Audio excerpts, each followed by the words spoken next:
Okay, and we are live on air. Lovely. Hello, everybody. Welcome to the Beautiful Friendship Podcast. I am Luke and I. And I am Eric Dominguez.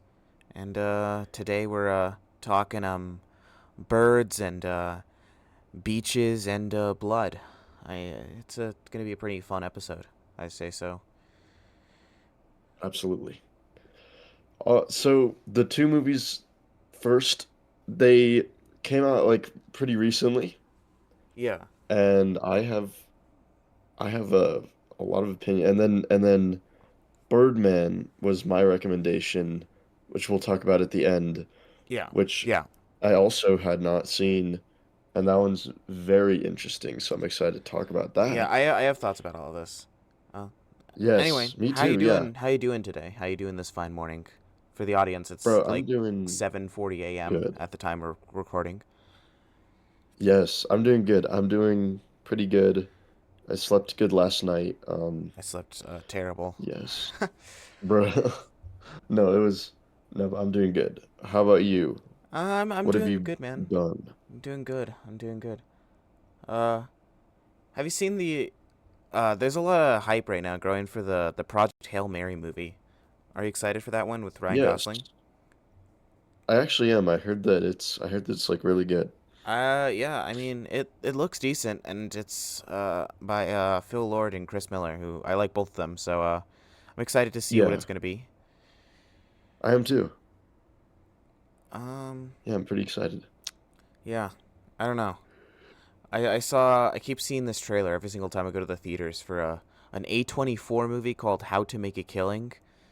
It doesn't look bad or anything, but I'm just wondering who this movie is for. I'm wondering the random guy who's like, oh, I can't wait to see that A24 movie. It feels like Really A24 slop. I'm gonna be honest. interesting. It I doesn't have look that literally interesting. never seen, I have not seen trailers for that. You know what trailers I've seen? What? I've seen trailers for this movie every single time I go to the theaters. It's Crime 101. Oh my god. Like Okay, every if we're single talking about time. slop, that's literally like geriatric like circle jerk slop. That looks so. Yeah, No, that's I'm gonna watch it. you're gonna watch Crime 101? Yeah, I mean I might as well, bro. Fuck, should we talk about Crime 101 on the podcast? I don't really want to watch. Okay, actually, no, I mean I'm not gonna sure. fucking watch Crime 101. You know why? Because Why? next fucking week is a stacked week. Besides me being like super busy next weekend, the weekend of like February 13th, um, what's coming out is fucking Nirvana the band, the show, the movie, which I'm like overly excited for. I'm gonna watch the first second I can. Oh yeah, okay. And fucking also Wuthering Heights, which I am very concerned about, but I am excited to make fun of because I'm not an Emerald Fennel fan. Have you heard of the director Emerald Fennel? Yeah, I know that she's in Barbie, but that's literally about it. Uh yeah, she directed Saltburn, you know that movie? Oh yeah, okay. I didn't see it, but when it came out, it was like a big thing. Yeah, I watched it and it's fucking terrible. I don't like that movie at all. Interesting. I heard it's freaky. It's Yeah, weird. I know. That's just one of my biggest issues. It's freaky for no reason. But like Wuthering Heights is like an adaptation of like a famous romance novel. It has like Margot Robbie and Jacob Elordi in it. And from the trailers it looks like they're going to both get really freaky and I really want to watch it because I have a sneaking suspicion it's going to be bad even though the cinematography looks beautiful from the trailers. And I also want to see fucking Jacob Elordi and Margot Robbie get freaky, dude. It's gonna be hilarious. Yeah. Have you seen the interviews for There's that? It's so weird. Like Margot Robbie's talking about. She's like, yeah, Jacob Elordi. He's like an animal. I can't control him, oh my fucking God. and it's fucking That's actually insane. crazy. And Jacob Elordi's like, yeah, me and Margot had like a special connection on set. So, I don't know. Oh God. All right. Uh Well, oh I guess I'll wait watch it too. wait. I have something. Fuck. You saw the new Muppet special, right? Yes, I did. Oh, we should talk about that real quick. We should. Yeah, sure, let's do it. Shit. Let's do it Okay. right now. Yeah. I'm Okay. actually That's I a. gave it a 3, but I I think also that's gave it a really 3. harsh. And I think No, I was thinking about it, and a 3 isn't bad. I gave it a heart. I liked it, so I also gave it a I 3. did I too. think there's room to improve, but I'm glad the Muppets are back.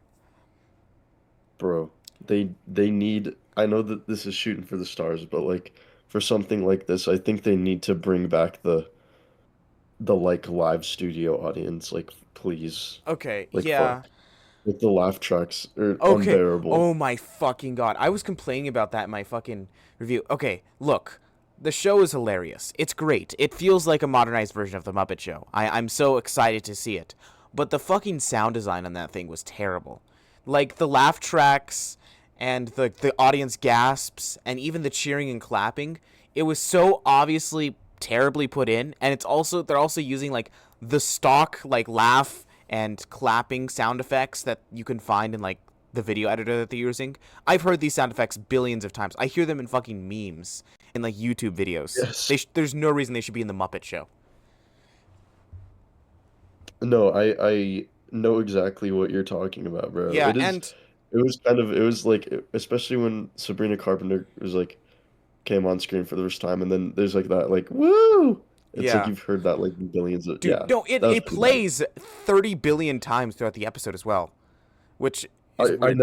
I know. And It it's was so not distracting because they're always doing the laugh tracks, they're always doing the clapping, and I know that's like a staple of the original show, and I've seen all of the original show, and I don't have any problem with it because, yeah, sometimes I think they do use like recorded audience reactions in the original series, but it's not as noticeable as in this one. It just feels really cheap here.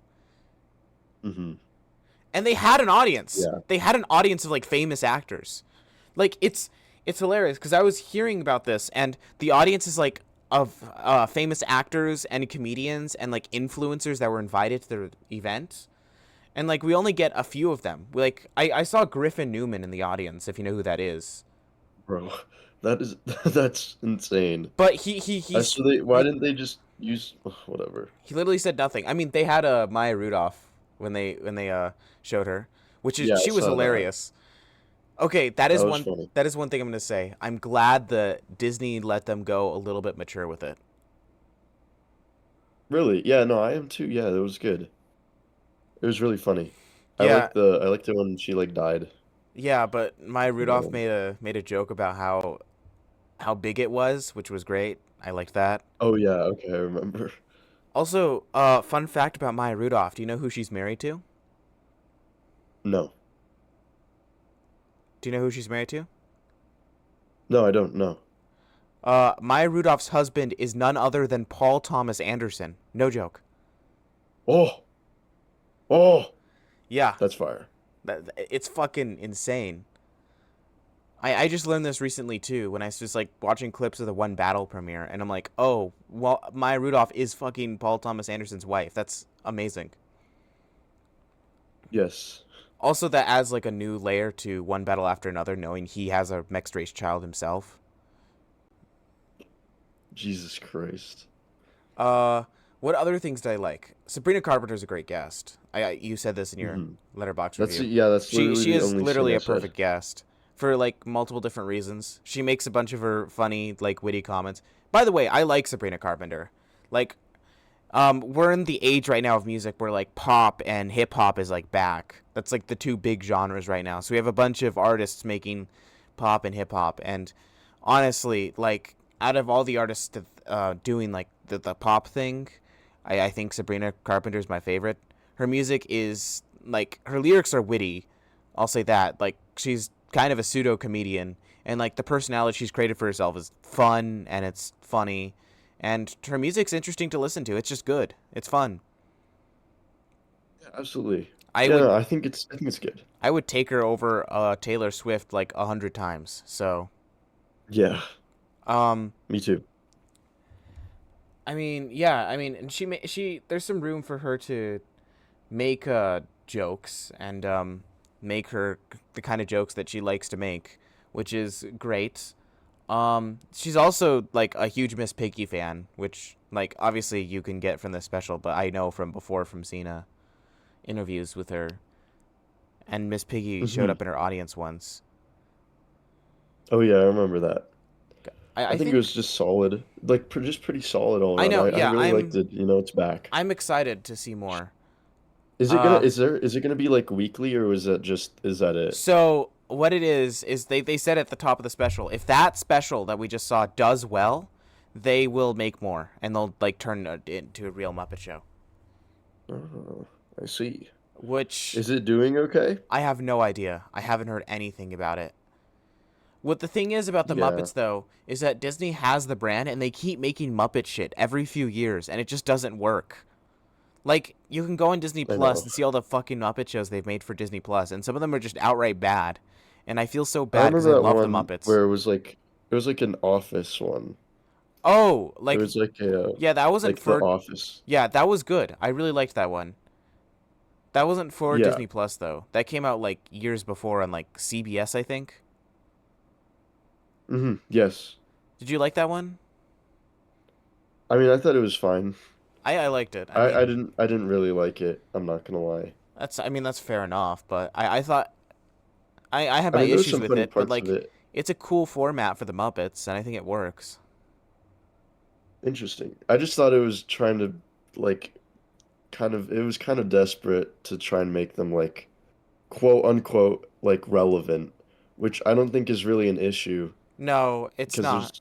there's major fans of the Muppets Yeah, and still, then also like the and I Muppet think it was Show. just kind of too desperate. The I just Muppet think it Show was too makes desperate. jokes about current events, which is Yeah. fun, and they could do that. I mean, the Muppets they've tried to bring them back. They had the Muppets movie from like 2011, which is great. It's genuinely Oh yeah, I love that fantastic. movie. Yeah, it's not as good as the other ones. Like, I would probably take like the original Muppet movie or Muppets Take Manhattan over it like kind of any day. But it's certainly not a bad movie. It was actually like a great reimagining. And then you Yeah, watch the I, sequel to it, yeah. Muppets Most Wanted, which is not very good. I don't like the sequel at all. It's okay, it's not good, but it has some like hilarious moments. It has some funny scenes, but isn't like Like the opening we're doing a sequel is peak. All right, yeah. that's like probably the best part of the movie, which is Wait, kind of no. sad, but like Well, no, isn't the we're doing a sequel song at the end of 2011? no, that's at the beginning of Most Wanted. Ah, shit. Okay, Yeah. that's the only memorable part. The rest of No, that for movie's fucking that's the annoying. best part. There's like a Kermit clone, and they've done Kermit clone before, and it's just more fun in the past. It's annoying Bro, here. but then it got into like like super popular meme. Do you remember? Yeah. And they had Kermit like with the Ricky hood. Gervais in it doing weird shit. Didn't they have like Diddy or Kanye in Muppets Most Wanted? Like They had Kanye or Diddy. They had I Diddy remember and seeing a meme about that. Okay, yeah. wait. Okay, no. One thing I do like about Muppets Most Wanted, I liked the interview song. That was kind of fun. Okay, yeah. No, I don't yeah, it has its moments, but like overall it's kind of just the like It's pretty it's like bad. the Cars 2, No, you it know? gets pretty bad at points. I'm not Cars gonna 2. lie. Uh, Do you like it when movies are it's like they kind of have sequels and stuff where it's like a crime sequel just out of nowhere? Like it's like a comedy and it has nothing to do with crime, and then they have like a crime sequel. uh, I can name a couple. Muppets Most Wanted, Cars 2, okay. and then Oh, for some reason Pitch Perfect 3 does that. these are all I don't know terrible why. movies. You're naming three terrible movies. The Muppets Most Wanted is the best out of those three Whoa, movies. whoa.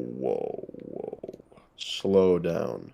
What are you Cars about? 2 is not a bad movie. Okay, Okay. Cars this 2 is actually this a fucking good guy. movie. I'm not a big fan of Cars 2, dude. Bro, it's because you're not a real one. It's because Mater fucking You're not annoys a real me. one. It's because Mater annoys me. Bro, I just how does don't. Mater annoy you? He works as a side character, but when he's the main character, he gets annoying, dude. That's all I'm gonna say. I disagree. I Uh, disagree. Cars 2 is peak, and it's low key at least you're not better defending than Pitch 3. Perfect 3. That one was kind of bad. That one was Not just actually kind of. really That's bad. fucking terrible. That's a fucking atrocious movie. Uh, fucking. Do you I like mean, the original Pitch you Perfect got me to movie? think about Hangover 3. Oh, well, I mean, I suppose, but Hangover movies have Yeah, always kind of delved into yeah. crime. Hangover 3, but Hangover 3 is also genuinely pretty bad. Like it's like a weird heist film, Yes, and they don't even get drunk in it and have a hangover. That yeah, it's it's a very weird. franchise with only should be one movie. The first one is really funny. The second one's not bad. The second one is not a very good movie at all, but I have a guilty pleasure for it. It has its moments. Not bad. There's fun shit happening in it, but Yes, it's not like an amazing movie at all. It's actually a bad movie, and they kind of just did the first one again. But there's moments. There's fun stuff in it, and three is hmm. just pretty bad. Yeah. I like where this conversation is going. We're kind of just talking about shitty sequels Yeah. and cash Let me grabs. think. Because there's other stuff I wanted to say about the Muppet Show. Oh shit, yeah. Don't Stop Me Now. The ending was fantastic. I loved Yes. the Don't Stop Me Now song. Yes, that was great. That was incredible. Oh, wait, I have something to say. Yeah. Do you know who the Kermit voice actor was? I do not. He was good. Really? I mean, I think he was good.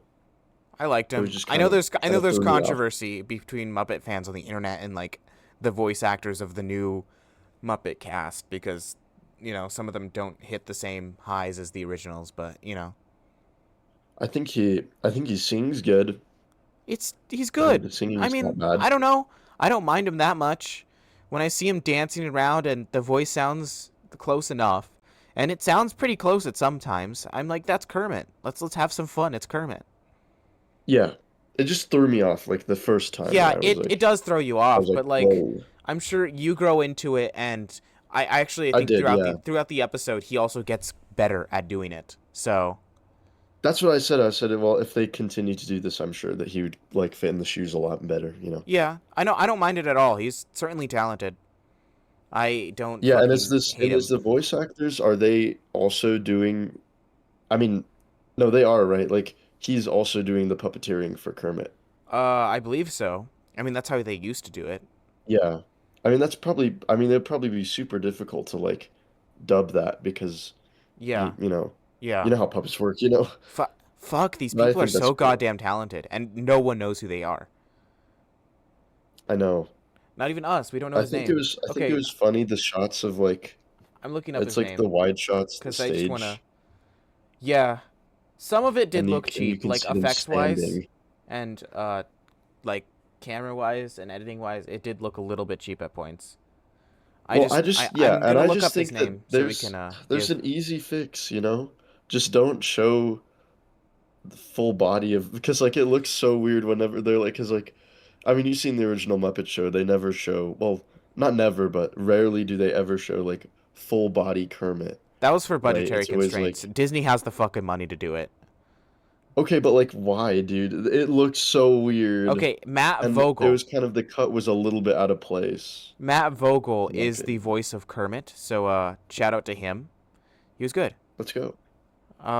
Yeah. Uh, I thought the islands in the sun in the I mean not islands in the sun. They weren't singing Weezer. They were singing like islands in the stream. That's it. The wasn't isn't that a fucking Dolly Parton song? I Like believe so. there's just like famous clips of like Dolly Parton singing that on TV with another famous man who I don't know. There's a bunch of famous men.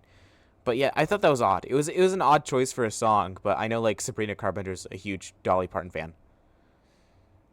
Yes, she is. I think in this conversation, we're actually discovering how big of Sabrina Carpenter fans we actually are.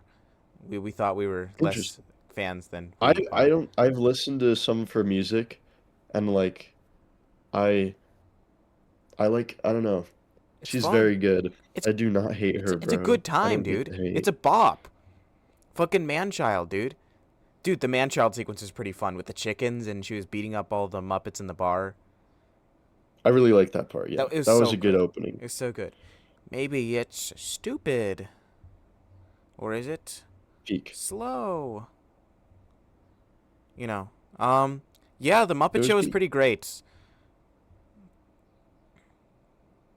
Yes. I I It's a have good time. I have it at a Go 3 on support it. Letterbox. I enjoyed it a lot. And I hope that they support it in the future. So, I do too. I really um do. yeah. Go check out the Muppet Show, guys, because we need to make this big. I honestly, I'm doubtful that this is gonna like do enough numbers for them to make another show, but we'll see. Yes. Okay, Yes, we will. I think we should move on to the movies now. Yeah, let's do it. Okay, let's start with Iron Lung. Alrighty. Iron Lung. All right, Okay. Can Iron I? Oh, Lung. wait, hold on. You can I know start off. you Yeah. can't see it. Hold on. Hold on. Oh shit. I know you can't see it, but what I have in my hand is the. Oh, I was kind of fidgeting with it, but it's a crumpled up here. Let me unfold it. Iron Lung, my Iron Lung ticket for for Theater 9, seat B5. Awesome. And here's a fun little kind of off topic, but like on topic. I got in the theater, my second movie, uh, watching it alone, which was awesome. Dude, I tell Watching it you, alone is a it's a good vibe. It's time. great. It's a No, good it's great. time. Like And especially like, I was a little bit concerned for you I with did with Mercy because the, that movie kind of gets boring at points, but apparently you enjoyed the experience. So, I actually did, and I did not like doze off or anything. And I also, um, but anyway, it's great because you leave the theater and I don't know over there by the the cotton or the mall that I watch that I go to the theater with. I like walk out. It's usually dark and there's like a circus that goes on, so I can just hear the circus like above me as I'm oh walking yeah, my no, car. no, no, I know So what you're talking about. Yeah, it's I, very nice. I what I will say is that um, it's just a vibe. Going into the movies and it's day, and then walking out and it's night. That's such a vibe, dude. Hmm. No, It's absolutely. so That's when I see awesome. most of my movies Yeah. after Um, rehearsal and all that. me too. Yeah, and you walk out and you can smell the air and everything, and you're out of the theater. I will say that It's theater you go to is a little bit cheap, but it's not the worst thing in the world. It's certainly not the worst theater in town. There's worse ones. Oh no, dude, it's not that bad. Like okay, I will say this though. Like maybe like the second theater I went to, the like seat next to me was just destroyed, and I was like, oh my God. But like you know what, the chairs are very comfortable. They recline. Yeah, But anyway, at that here's theater, sometimes when I'm walking around, I can hear like my shoes sticking to the floor, and I just go stick, stick, stick, stick. It's disgusting. really So I've never stick to the floor actually. really, I'm not gonna lie. it's not Yes, happened to me literally a never. lot at that theater, but it has happened to me before where it's like annoyed me a little bit. So Because I have a friend who works there and they're a ah, G, so they, I'm sure that they clean up well. fair, So fair. I'm just kidding. The But the other Regal in town. I know it's a little bit far of a drive for you, but it's very nice. I like the other no, Regal in I town a want to lot. go there. I want to go there. Got the IMAX. Anyway, Yeah. I usually like to sit in like the second row, you know, like sure it's a little bit up close to the screen, but like there's no one in that row and I can just sit in the center and just kind of enjoy the movie. Yeah. But the way that this theater was like made, I did the second row, but I didn't realize, and it's not how close the screen was, because that wasn't the issue. It's how far up it was. Like I'm not even joking. It's one of those theaters where the first 20 feet of the theater from the floor to above, like the first 20 feet is curtain, and then above that is the screen. So I was kind of sitting in the chair, like reclined all the way, and I like was scooching myself like forward and just looking all the way up. And I was like, "Oh my God, this sucks. I don't want the plier to be beaming down on me and I have to like look up like he's some deity." So I ended up moving to a to another seat. And like thank God I did because I genuinely Yeah. don't know what I have I, done. sometimes I will just book a seat, and if it's not good, I'll just move to another seat. Because I'm gonna be honest, these days the movie theaters aren't as popular that honestly I can kind of just choose any seat I want when I go there. Most of Yes, the time, it's never that packed of theater, which sucks. But I guess this is a plus of that. Which you know, it is what it is. I'd rather have more packed theaters though. Anyway, Yeah, me get to too. talking about Iron Lung. What's your thoughts? All right, so my thoughts of the movie. I thought that it was good. Thought it was good. I I was Jesus Christ. Okay. There was a few points in the movie where I was sitting there and I was like, all right, what are we doing right now? Yeah, And I feel like I'm not crazy to say that this movie should probably be a little bit tighter in a little pace. bit. Okay, look, that's A little one of bit. my It biggest needs issues. 45 minutes stuffed off of this thing. I don't know about 45 minutes. I mean, I wouldn't be opposed to cutting 45 minutes out of this, but like I think a it good should be 30 like minutes maybe definitely 30. should be Yeah. cut out of this. It's really dragged out at times, and especially with Mark being in the same scenario as being stuck in a submarine. By the way, I should read the synopsis. Do it. It gets pretty repetitive. Yes, it does. So the synopsis is in post-apocalyptic future, the Quiet Rapture event, a convict explores a blood ocean on a desolate moon using a submarine called the Iron Lung to search for missing stars/planets. Fire. I okay. This is one thing I will say. The premise I think is good, and obviously, I know it's based off of a game, and purposely I decided not to look at anything of the game before watching this. I didn't want to see gameplay. I didn't want to see like I didn't want to see anything about the game. So I went into this pretty blind, and honestly, I'm kind of glad, but you can definitely tell that it's like a game. Like, do you know what I'm saying? Like, Oh yeah, you no, can no, just no. tell just This the is entire movie is a video game. Like, if you this click the button and then you search the things. It's like it makes sense. Yeah, and I honestly I think this probably would work better as a video game, but it's not a bad movie at all. Um, what I said is I don't think it's a bad movie in any sense of the word, but I don't know. It's just all right for me. I don't think I'd call it good, but there's certainly good moments, and I'm gonna be honest. When I was walking in, I was not expecting any high quality, like at all. Yeah, no, I me neither. Me neither. Because the only thing I saw, because it was just one thing I saw, and I clicked on the trailer. And by the way, the trailer, like the main one, it's just so fucking like the thumbnail is just his face, and it Oh yeah, looks so saturated and cheap. It yeah. just looks It's really bad. But low-key, like, guys, you can rest assured, the movie quality is like really good, and the sound design is really good. Okay, yeah, the Like really sound good. design is like one It's of the highlights crazy. of it. And the sound Hmm. design is part of what makes it like makes a lot of the good moments work and be good is because of that great sound design, which is genuinely again pretty great. Um Other things I liked, I mean, the set for the Iron Lung, it looks a little bit cheap at times, but like it looks decently nice. Like the art department worked on it well, and it Hmm. looks good for what it is. And also looking at the video game version of it, I don't think there's much more that they could have done to make it look a little bit better, especially with the budget that they had. So, this taking place and being a bottle movie, taking place in pretty much one environment, is it looks good.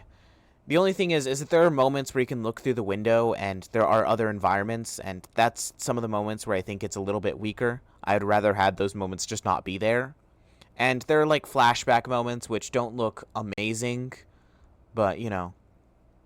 I would, yeah, there's this one, okay, I will say though, there's this one flashback moment that I think looks quite nice. Like, and this is another thing I want to say is that the visual effects on some of these other like flashback, and they're just very brief, right, moments.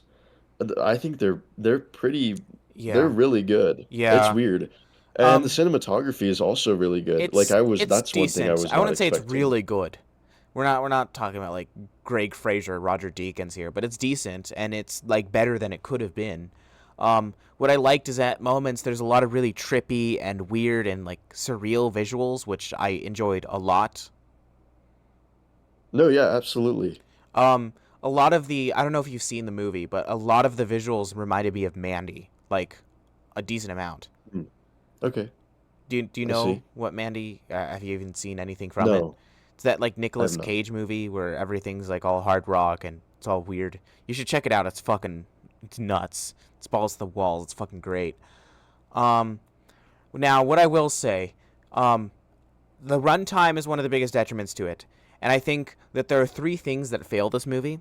Number one is the runtime, and I think the other two are Markiplier himself as an actor, and number three, the script. Okay. The Yeah, script, let's get into the script, I dude, don't think it's cuz very good at all. man, It's not I don't it's either. not good at all. It's Look, no, now what I will too say many is, F-bombs. They say oh, fuck too I many was times. about to say that. It's It's insane. moments of it feel like it's written like a middle by a middle schooler because he's the character going fuck, fuck, fuck. Mark keeps saying fuck. It Jesus gets pretty Christ. cheesy at points, and honestly, it gets pretty annoying for me at points. I am so fucked. Yeah, Peak or actually no, not really peak. Um and then there's ah, like parts where he tries to make jokes, and it's like annoying where he's like fucking aliens, and I'm like, okay, buddy, yeah, you could have I cut that oh, one out. do you know what got me? Like Markiplier, like okay, I feel like I don't know. I feel like okay, I and I asked my friend Michael this before I watched it. I was like, is just the fact that Markiplier is the main guy and he's trying to do something like serious going to take me out of the movie? Yes, it And will. Yes, it will. Michael actually loves the fucking movie. He gave it like he really loves it. Like he fucking loved it because he's a TikTok slot man. I'm just kidding. I'm just kidding, Michael.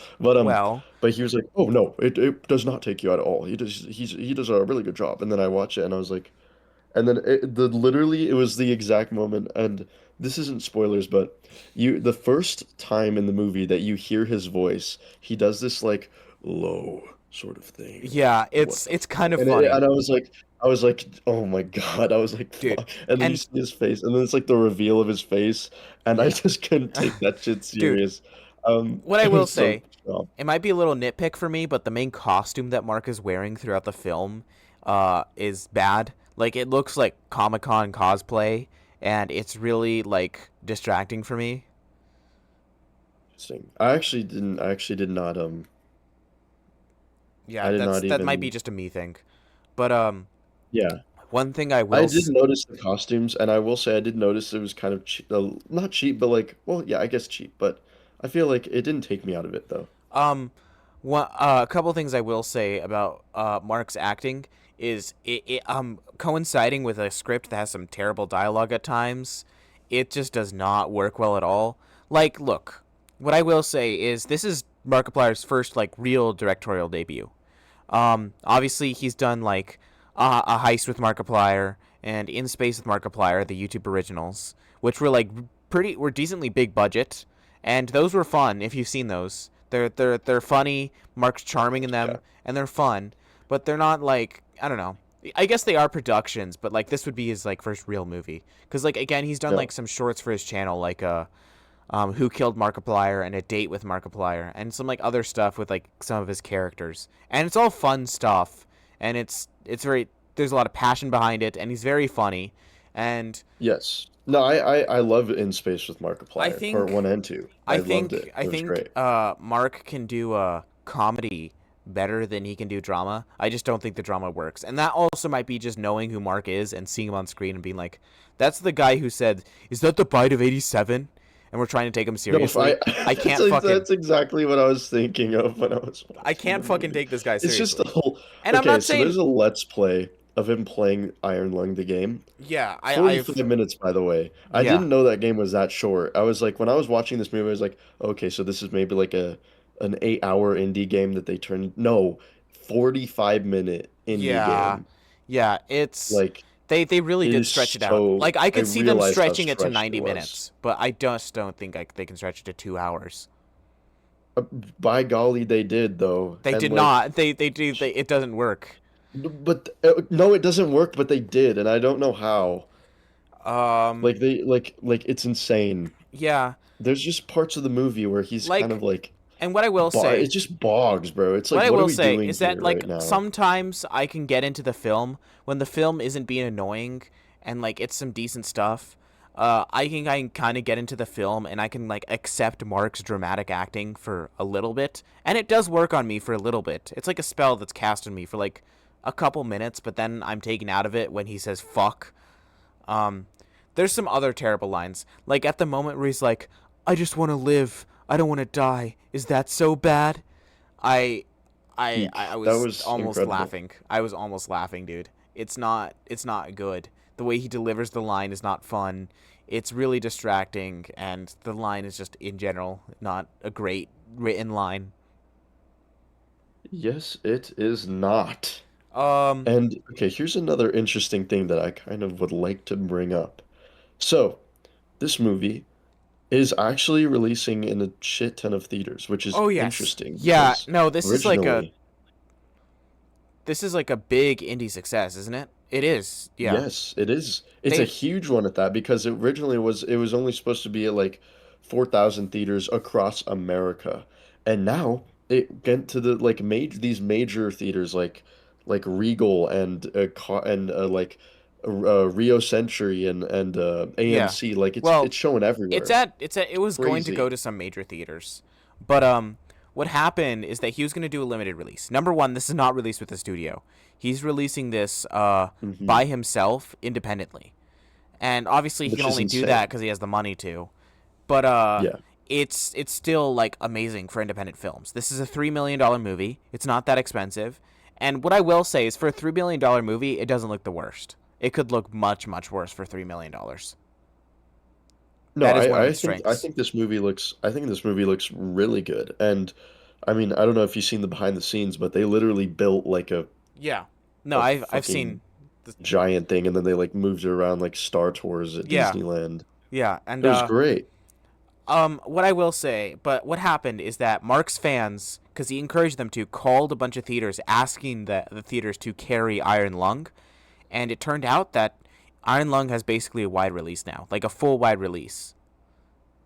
Yes, and that is insane. So, like, what I will say is that the theaters near me in the city that I'm living in right now are like kind of crappy, and Hmm. they don't carry that many movies because they don't have that many screens. So most of the time, I have to drive like 40 minutes to a different theater to see all the horror house stuff that I want to see. I had to drive 40 minutes to see like Blue Moon and other fucking shit I forget. But yeah. And so they don't usually carry that much. And when I was looking originally, when he like released the release dates originally before fans called, uh, Iron Lung was nowhere to be seen like anywhere near me. I'd have to drive like an hour to go see it.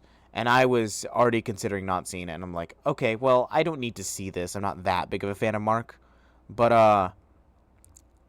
um, but now it's like has multiple showtimes, and it still has multiple showtimes at the theater near me, which is amazing. Hmm.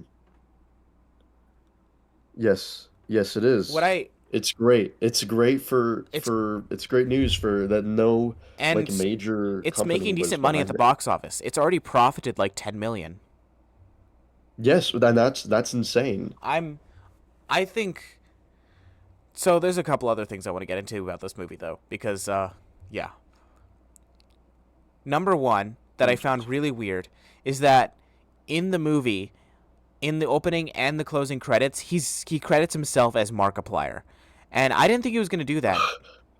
He should have I didn't either. like. I think he was trying to. I thought he was trying to be serious with this. I thought he would like credit himself as like Mark Edward Fishback or something like that. That's his real name. So I don't know why he credited himself as Markiplier. Uh, I kind of wish he credited himself as Mark Edward Fishback. I think it would have set the tone a little bit better for me at the beginning, but you know. Hmm. I see. Uh, the other thing is that there's other cast in this movie. He has to like talk to people on comms, and sometimes it's not great. I wish they would have like cut Yes. down those scenes. Um, and they would have kept it more at just one character.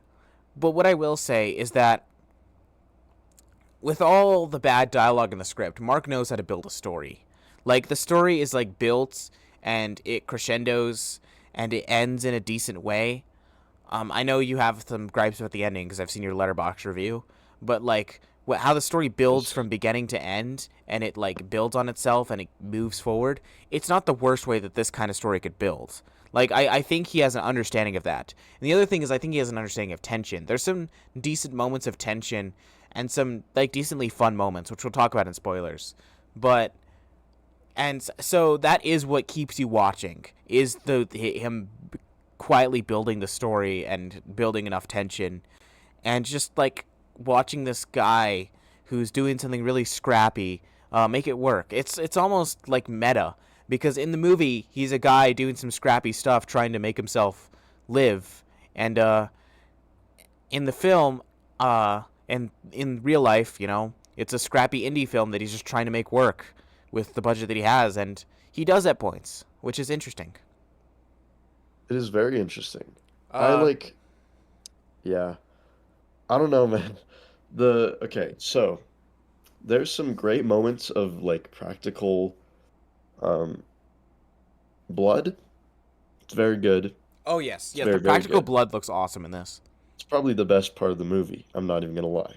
Yeah, yeah. Um, Actually, it's no. like, Oh, really, what do you think is the best I part of liked this some of the movie? surreal visuals. I really did, and I liked how the movie kind of went experimental at points, which is not a like word I thought I would be using for a movie made by Markiplier, but like it weirdly works. If you've seen the movie, you kind of know what I'm talking Mhm. about. I do know what you're talking about. Yeah, I I think there's, and one of my other friends brought this up.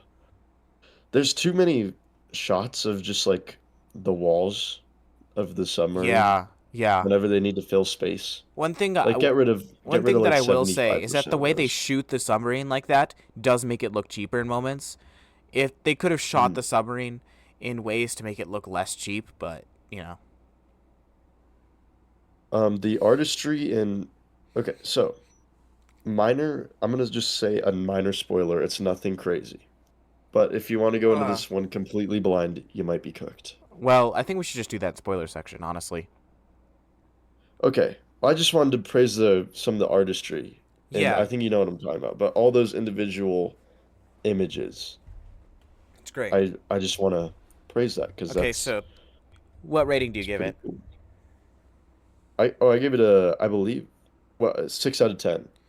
I originally gave it a 6 out of 10 when I got out of it, but I think I'm feeling a little bit less after talking about it a little bit and thinking about it. I guess, like, I didn't think it was a great movie when I walked out of it, but I was, like, surprised at how good some of the elements were. So I think I'm going to give it a 5.5 out of 10 here. Cool. Let's get into spoilers for a little bit. Alrighty. Spoilers. In Three, two, three, one, two, one. 2, 1. Cancer beam. Yeah, That was my favorite part of the that was movie so fucking when stupid. he gave everybody cancer. That was such a weird plot point, and that's, like, one of the things that could have been cut out. Like, I don't know. I know. No, I know what you mean. I feel like I don't know. I feel like What I will. maybe if he lives in a world like that, he might like know So, that he's taking X-ray. I don't there's know. a couple moments that I would like to talk about that I was surprised by in a positive way. So number one, I liked the opening narration a lot. The Ooh, me game too. which That I was played for really my good. review for the film, you could watch my review on my YouTube channel, Zork TV, in which I play the game and review the film. Um, so in the game, a title card comes up with like giving background on the world, and that's what the narration is. The narration is the title card from the opening game, and it sounds cool. It's It does. it's thriller esque, so the narration at the beginning of Michael Jackson's Thriller, and then it It cuts. reminds me of Doom, the Doom Eternal Yeah, it opening does. scene. It does. And then it It's cuts really good. and then it cuts to like a front shot of the submarine lowering into blood. And that is a cool shot. I will not lie. It's an awesome it's a pretty cool shot for what they could pull off. I liked that shot. I did too. And then I yeah. there's a couple other moments. It starts off very rocky. Um, but it gets its footing a little bit later in the film, but sometimes a little bit too late. But there are moments that I like.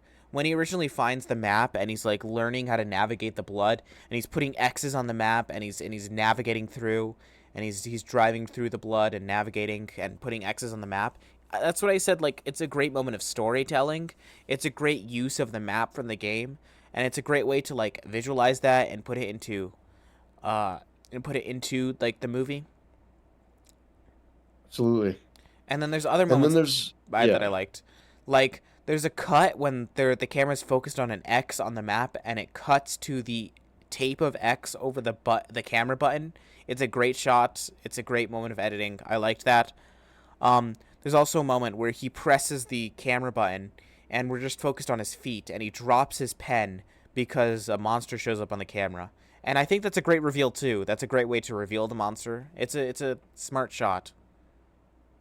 Mhm. I thought it was interesting somewhat with when it's like the first time his submarine goes dark, I think, or maybe the second time. And he has and in order to use a light, he has to click the button Yes, for the X-ray. that's some good stuff too.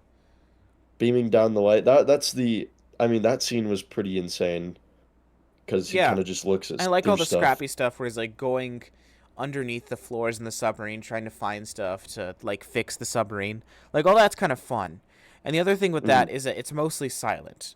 It gets less fun Yes, when he starts saying thank fuck, God. fuck, fuck. Oh my God. Like, I was just about to say, I was like, and just for a good like maybe 10 minutes of the film, he's yeah, just quiet, and that's I what I like want. that. It's And some of then the he best goes stuff. back and he's like, and then he sits down in his chair and he says, "I am so fucked." And And I was then like, it's okay. cheesy. Uh, We're back at the Let's Play, Markiplier cinematic Iron Lung Let's Play. what I will say is that those moments kind of made me think this movie could work with a silent protagonist.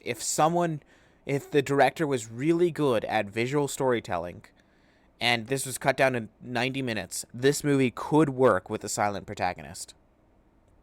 Mhm. Yeah, I think this movie could work a lot better than it does, but I also think that, I mean, as it is, it kind of works fine. And Like it does what it what I will does. say is that towards the end again, like more of the stuff that I like starts happening. There's more surreal moments where there's flashes and he sees like some blood god in the sky or some like demons and stuff.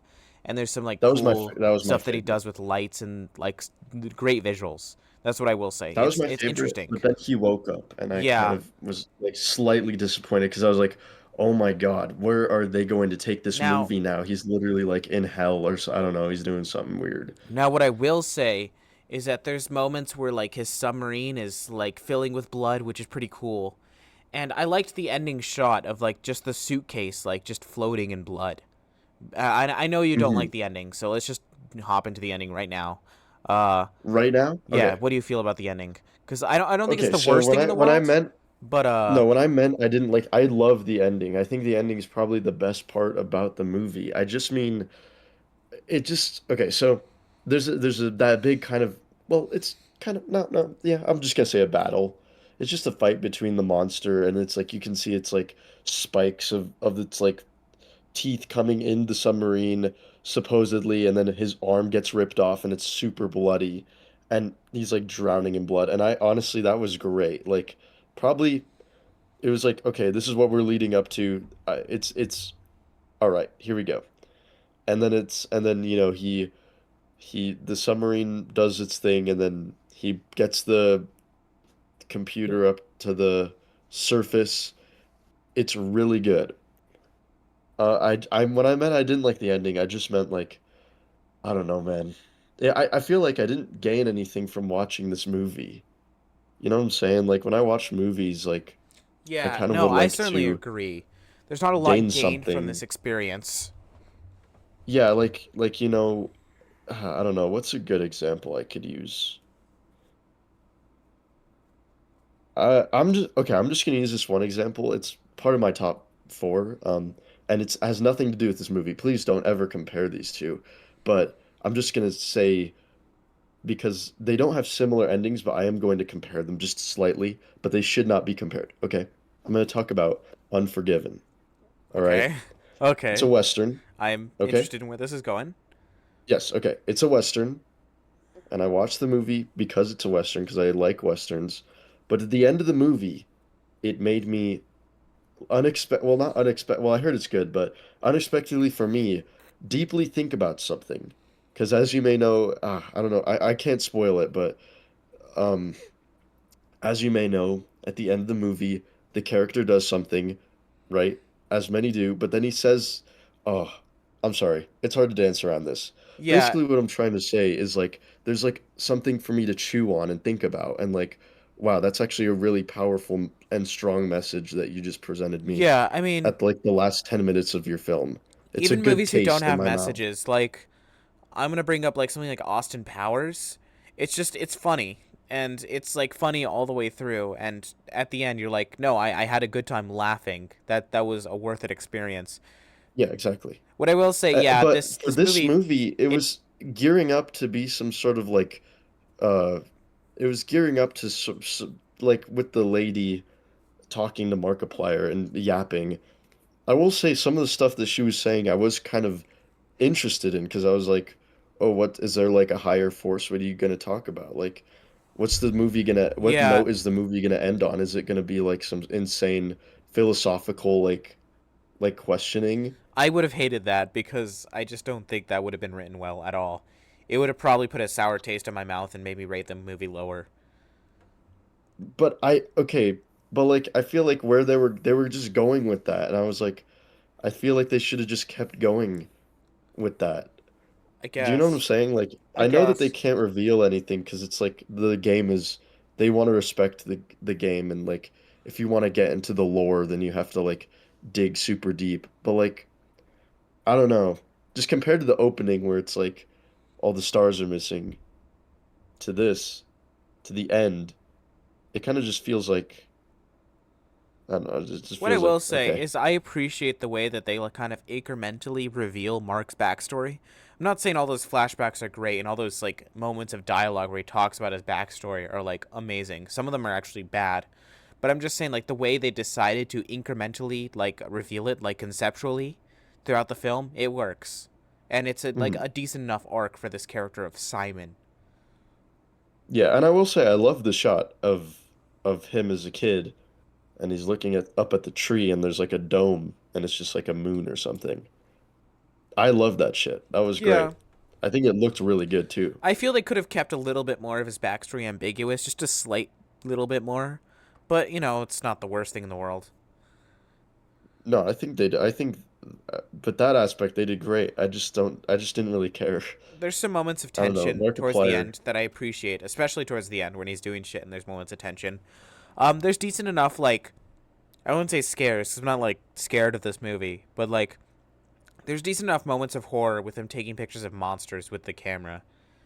But then there's, like, Mm, he goes, fucking aliens. And then he, like, writes on the map alien shit, which is, you know, peak. It's just a Markiplier Let's Play. it's If not. he It's was, not. if he It's not was, as no, if funny he or was as sitting in the interesting. corner, no, if he was sitting in the corner and then he was mostly silent, and then every like 5 minutes you go like, fuck, what is going on? Like if he was completely in character the whole Let's Play.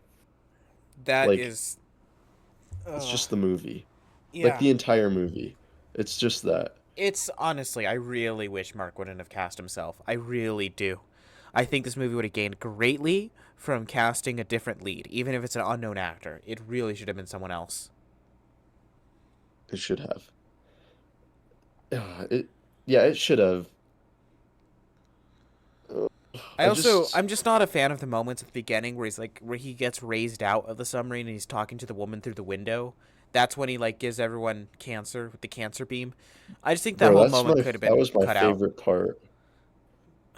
I love it when he gave everybody cancer. I thought that shit was It's so funny. it looked pretty cheap and it just didn't feel needed. I feel like you could just talk to people over comms, if much at Uh all. yes. I feel like there should also probably actually no, never mind. I was gonna say there shouldn't have been like a window, but the window kind of No, the adds wind is great. some sort of like yeah. The wind is That being also said, like the in whole the game movie, and it's like a staple of the game, so it works. yeah, the whole movie being in one contained area is actually adds to the movie, Yeah, well, it's a I bottle think. movie, and those happen. Yeah. There are some shots of the submarine like outside, very rarely I don't think those of the work outside. that much. Yeah, I don't either. I think it's scarier to kind of I think the only one put that yourself in works the is the shoes one of that's this. like that's locked to the front of the submarine as it's lowering in blood at the right at the beginning. That's the only And the one of those opening, shots yeah, that works for me. I agree. Because there's one near the end where I was kind of like taken aback. I was like, "Whoa, Yeah. I thought we were in the submarine. And I liked the What is floating this?" briefcase. The floating briefcase is cool. No, that's a great way to end it. The shot wise. What I will say about this film is that parts of it work, but as a whole experience, it does not work. Yeah.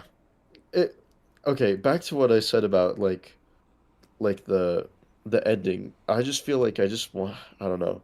And this is a lot asking for Markiplier. And it probably would have been bad if they did try something like even slightly more thoughtful.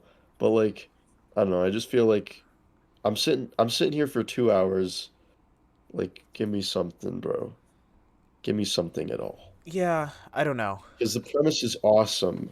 Like, and I guess the whole point is that they didn't want to say too much about the game because it has extensive lore that the viewer can come to themselves. But it's like I'm watching a movie and it's 2 hours. It's longer than the game.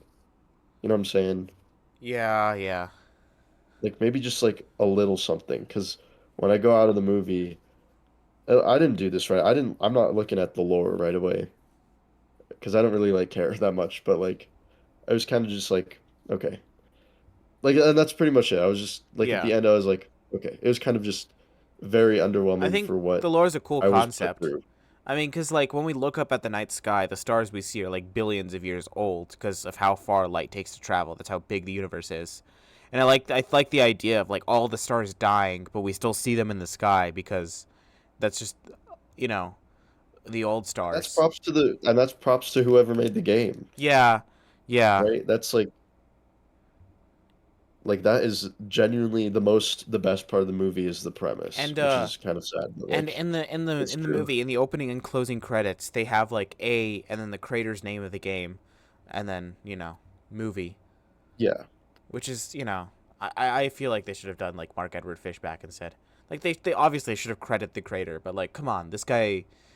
Actually, I don't know. Actually, because I've heard them. I don't know how involved they are, but I've heard that he worked with the creator of the game like very intensely to make this movie and bring it to life.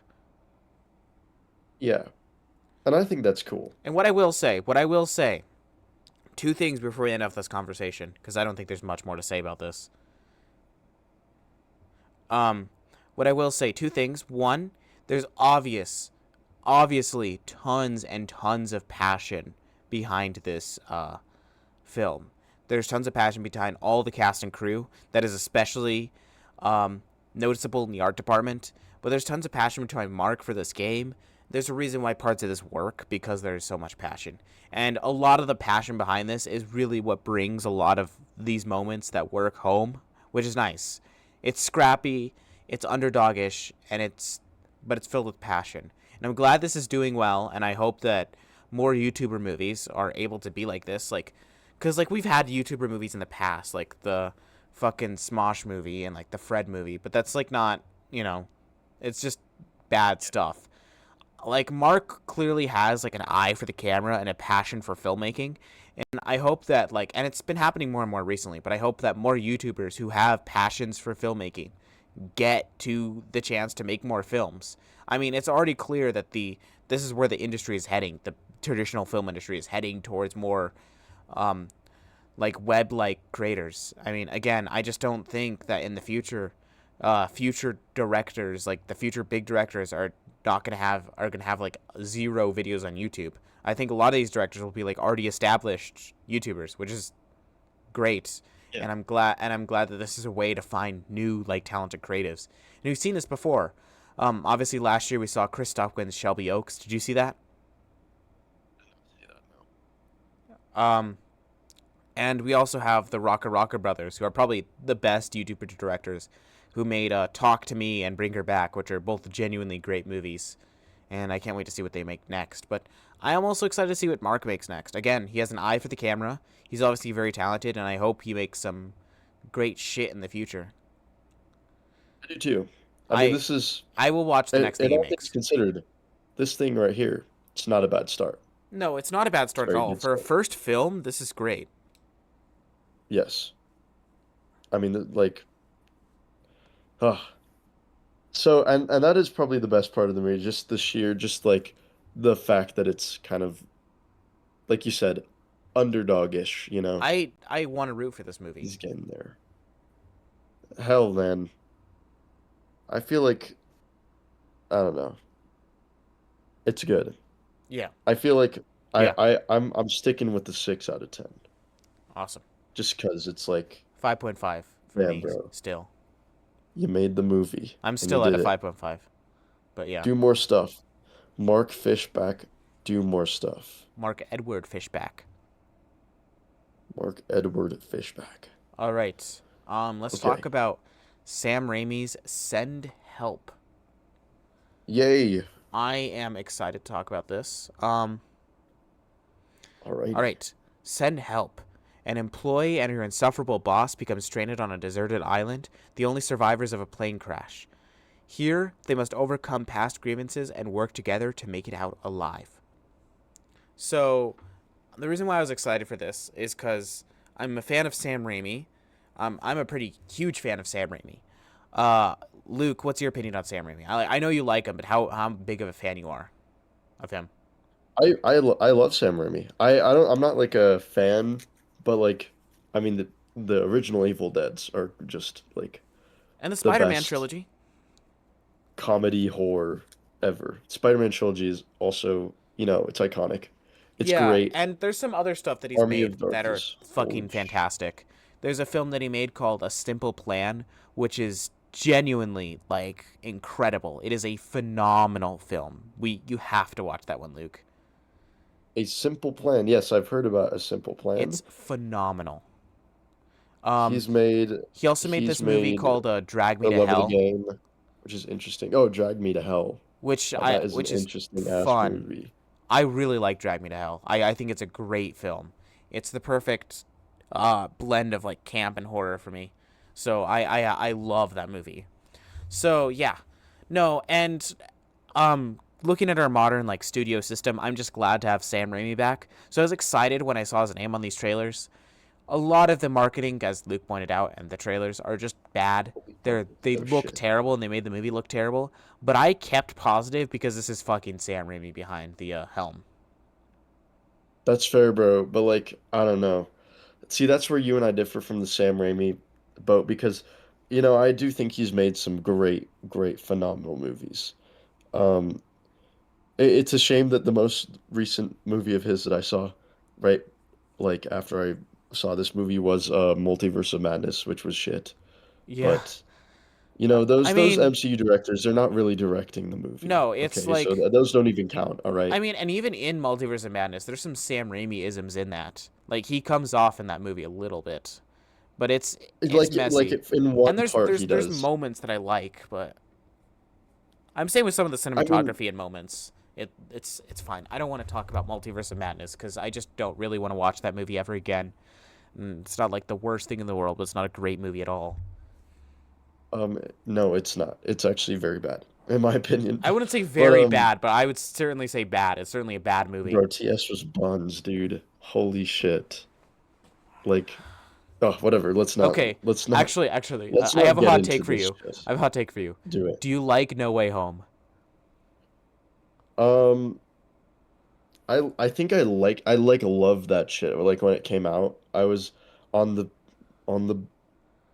train of everyone like freaking out over it, and obviously, that's fair.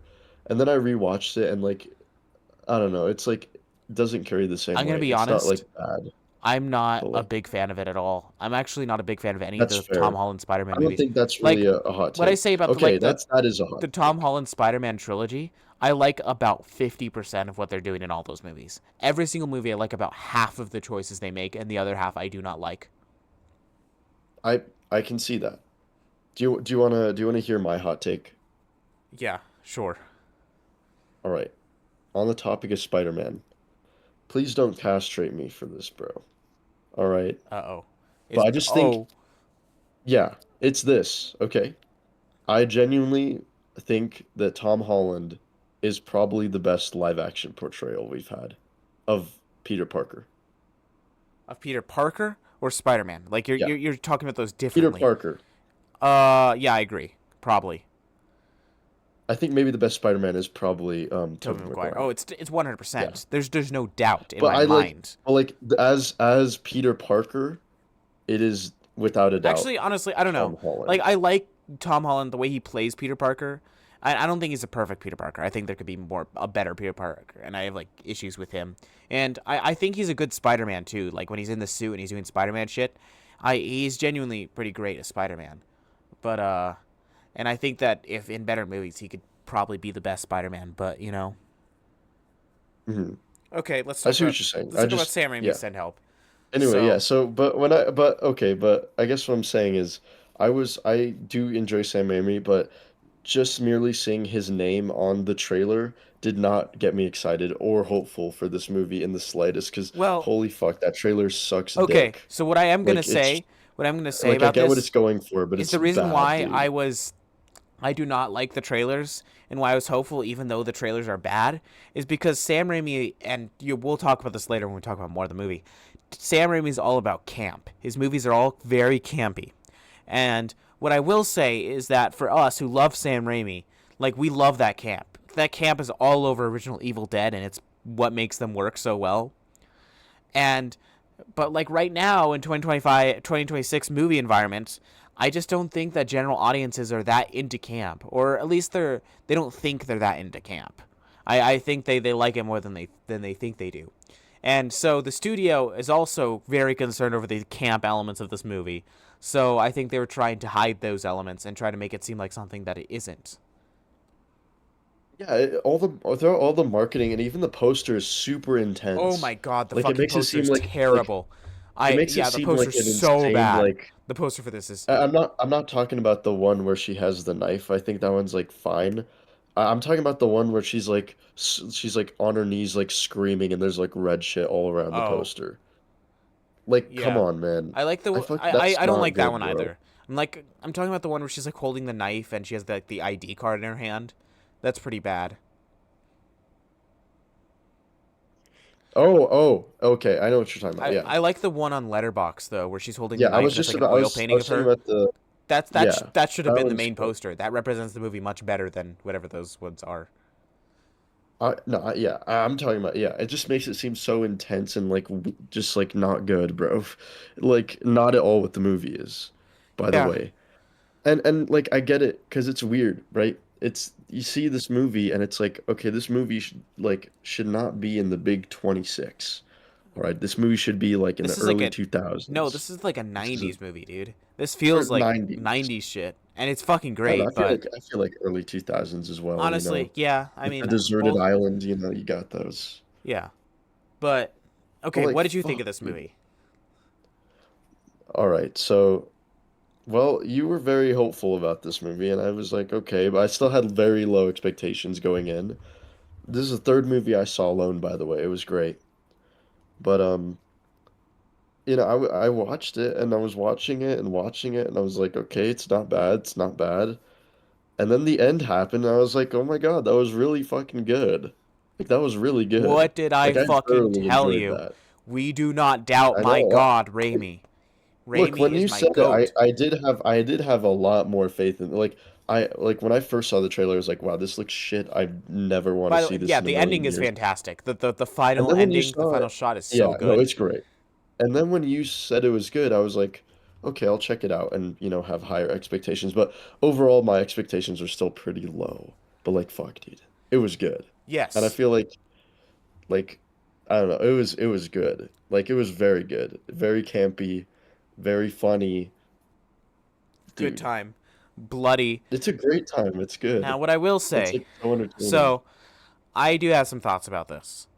And what I will say is the biggest. I liked it. I liked it a lot actually, and I've been thinking the past few days about giving it maybe bumping up from a 3.5 to a 4 on Letterboxd. But like I said in my Letterbox review, there is no doubt that Raimi is holding himself back here. Yeah. There are moments where Yeah. there's a lot of very basic camera moments where there's just shot, reverse shot when characters are talking, and there are moments where he goes crazy with it. He goes crazy style, but I wish his style was more noticeable throughout the film. I wish he went a little bit more bombastic and out there throughout the entire thing rather than in moments. I mean, and it works. Like the story is good, and both of the actors are great. I love Rachel McAdams and Dylan O'Brien, and they're both doing great shit. And I like the way the story moves, and I like the script. So it's not too big of an issue for me, but I really do wish Raimi went way more off the walls with this shit. Honestly, I think it'd be easier to market too if he went like balls to the walls with some shit. Because he goes like really like squeamish with his blood and gore sometimes. And this one has its fair share of blood and gore, and it has some pretty squeamish moments, but he could have gotten way more like disgusting and vile with it. Yeah, I guess he could have. Like, Um, and I feel like where our ratings is like extremely fair. Like yeah, what is your rating? What would you give this movie? like a 7.5 out of 10. Yeah, and I'm on that same boat. I gave it a 7 out of 10. All right. I'm thinking about giving it an It's 8. Like, there's a lot of elements I really That's like about fair. it, but I no, I think this movie sticks with you really well, actually, like surprisingly. Like I still think about the ending. And I know yeah. it's only been a God, week, but that like ending is it's great. fantastic. No, it's really good. And it's like it's oh man. I will say I wasn't really fucking with the movie like parts of the beginning, like Acts Yeah, 1. I mean, what I yeah, And I will get we'll when we will I'll get more specific when what we I get into it, but fuck dude, so I'm there's about to some say lines in this something. movie. What I like about this, and this is not maybe not noticeable unless you're like really thinking about it, but Sam Raimi, to his filmmaking, he has a level of mean spiritedness. Now, let me explain this. I No, don't I think think I know what you're I talking don't about. think when you mean mean spirited, I don't think it's like I mean, I guess the word mean spirited means like mean spirited, but like I don't think it's intended in a bad way. Like he's not there's a lot of mean-spirited nature that he has towards a lot of his characters, and specifically in this movie there's some mean-spirited nature that really works, but like he's not trying to like insult anyone or be offensive. He's trying to make it's very grindhouse-esque. He's trying to make like the trashy horror films. Like, well, he's not trying to make that, but he's like very much homagining that. And there's a lot of mean-spiritedness with the nature of how he writes these characters and how he acts towards them, and it's just so fun. It's such a It good is. time.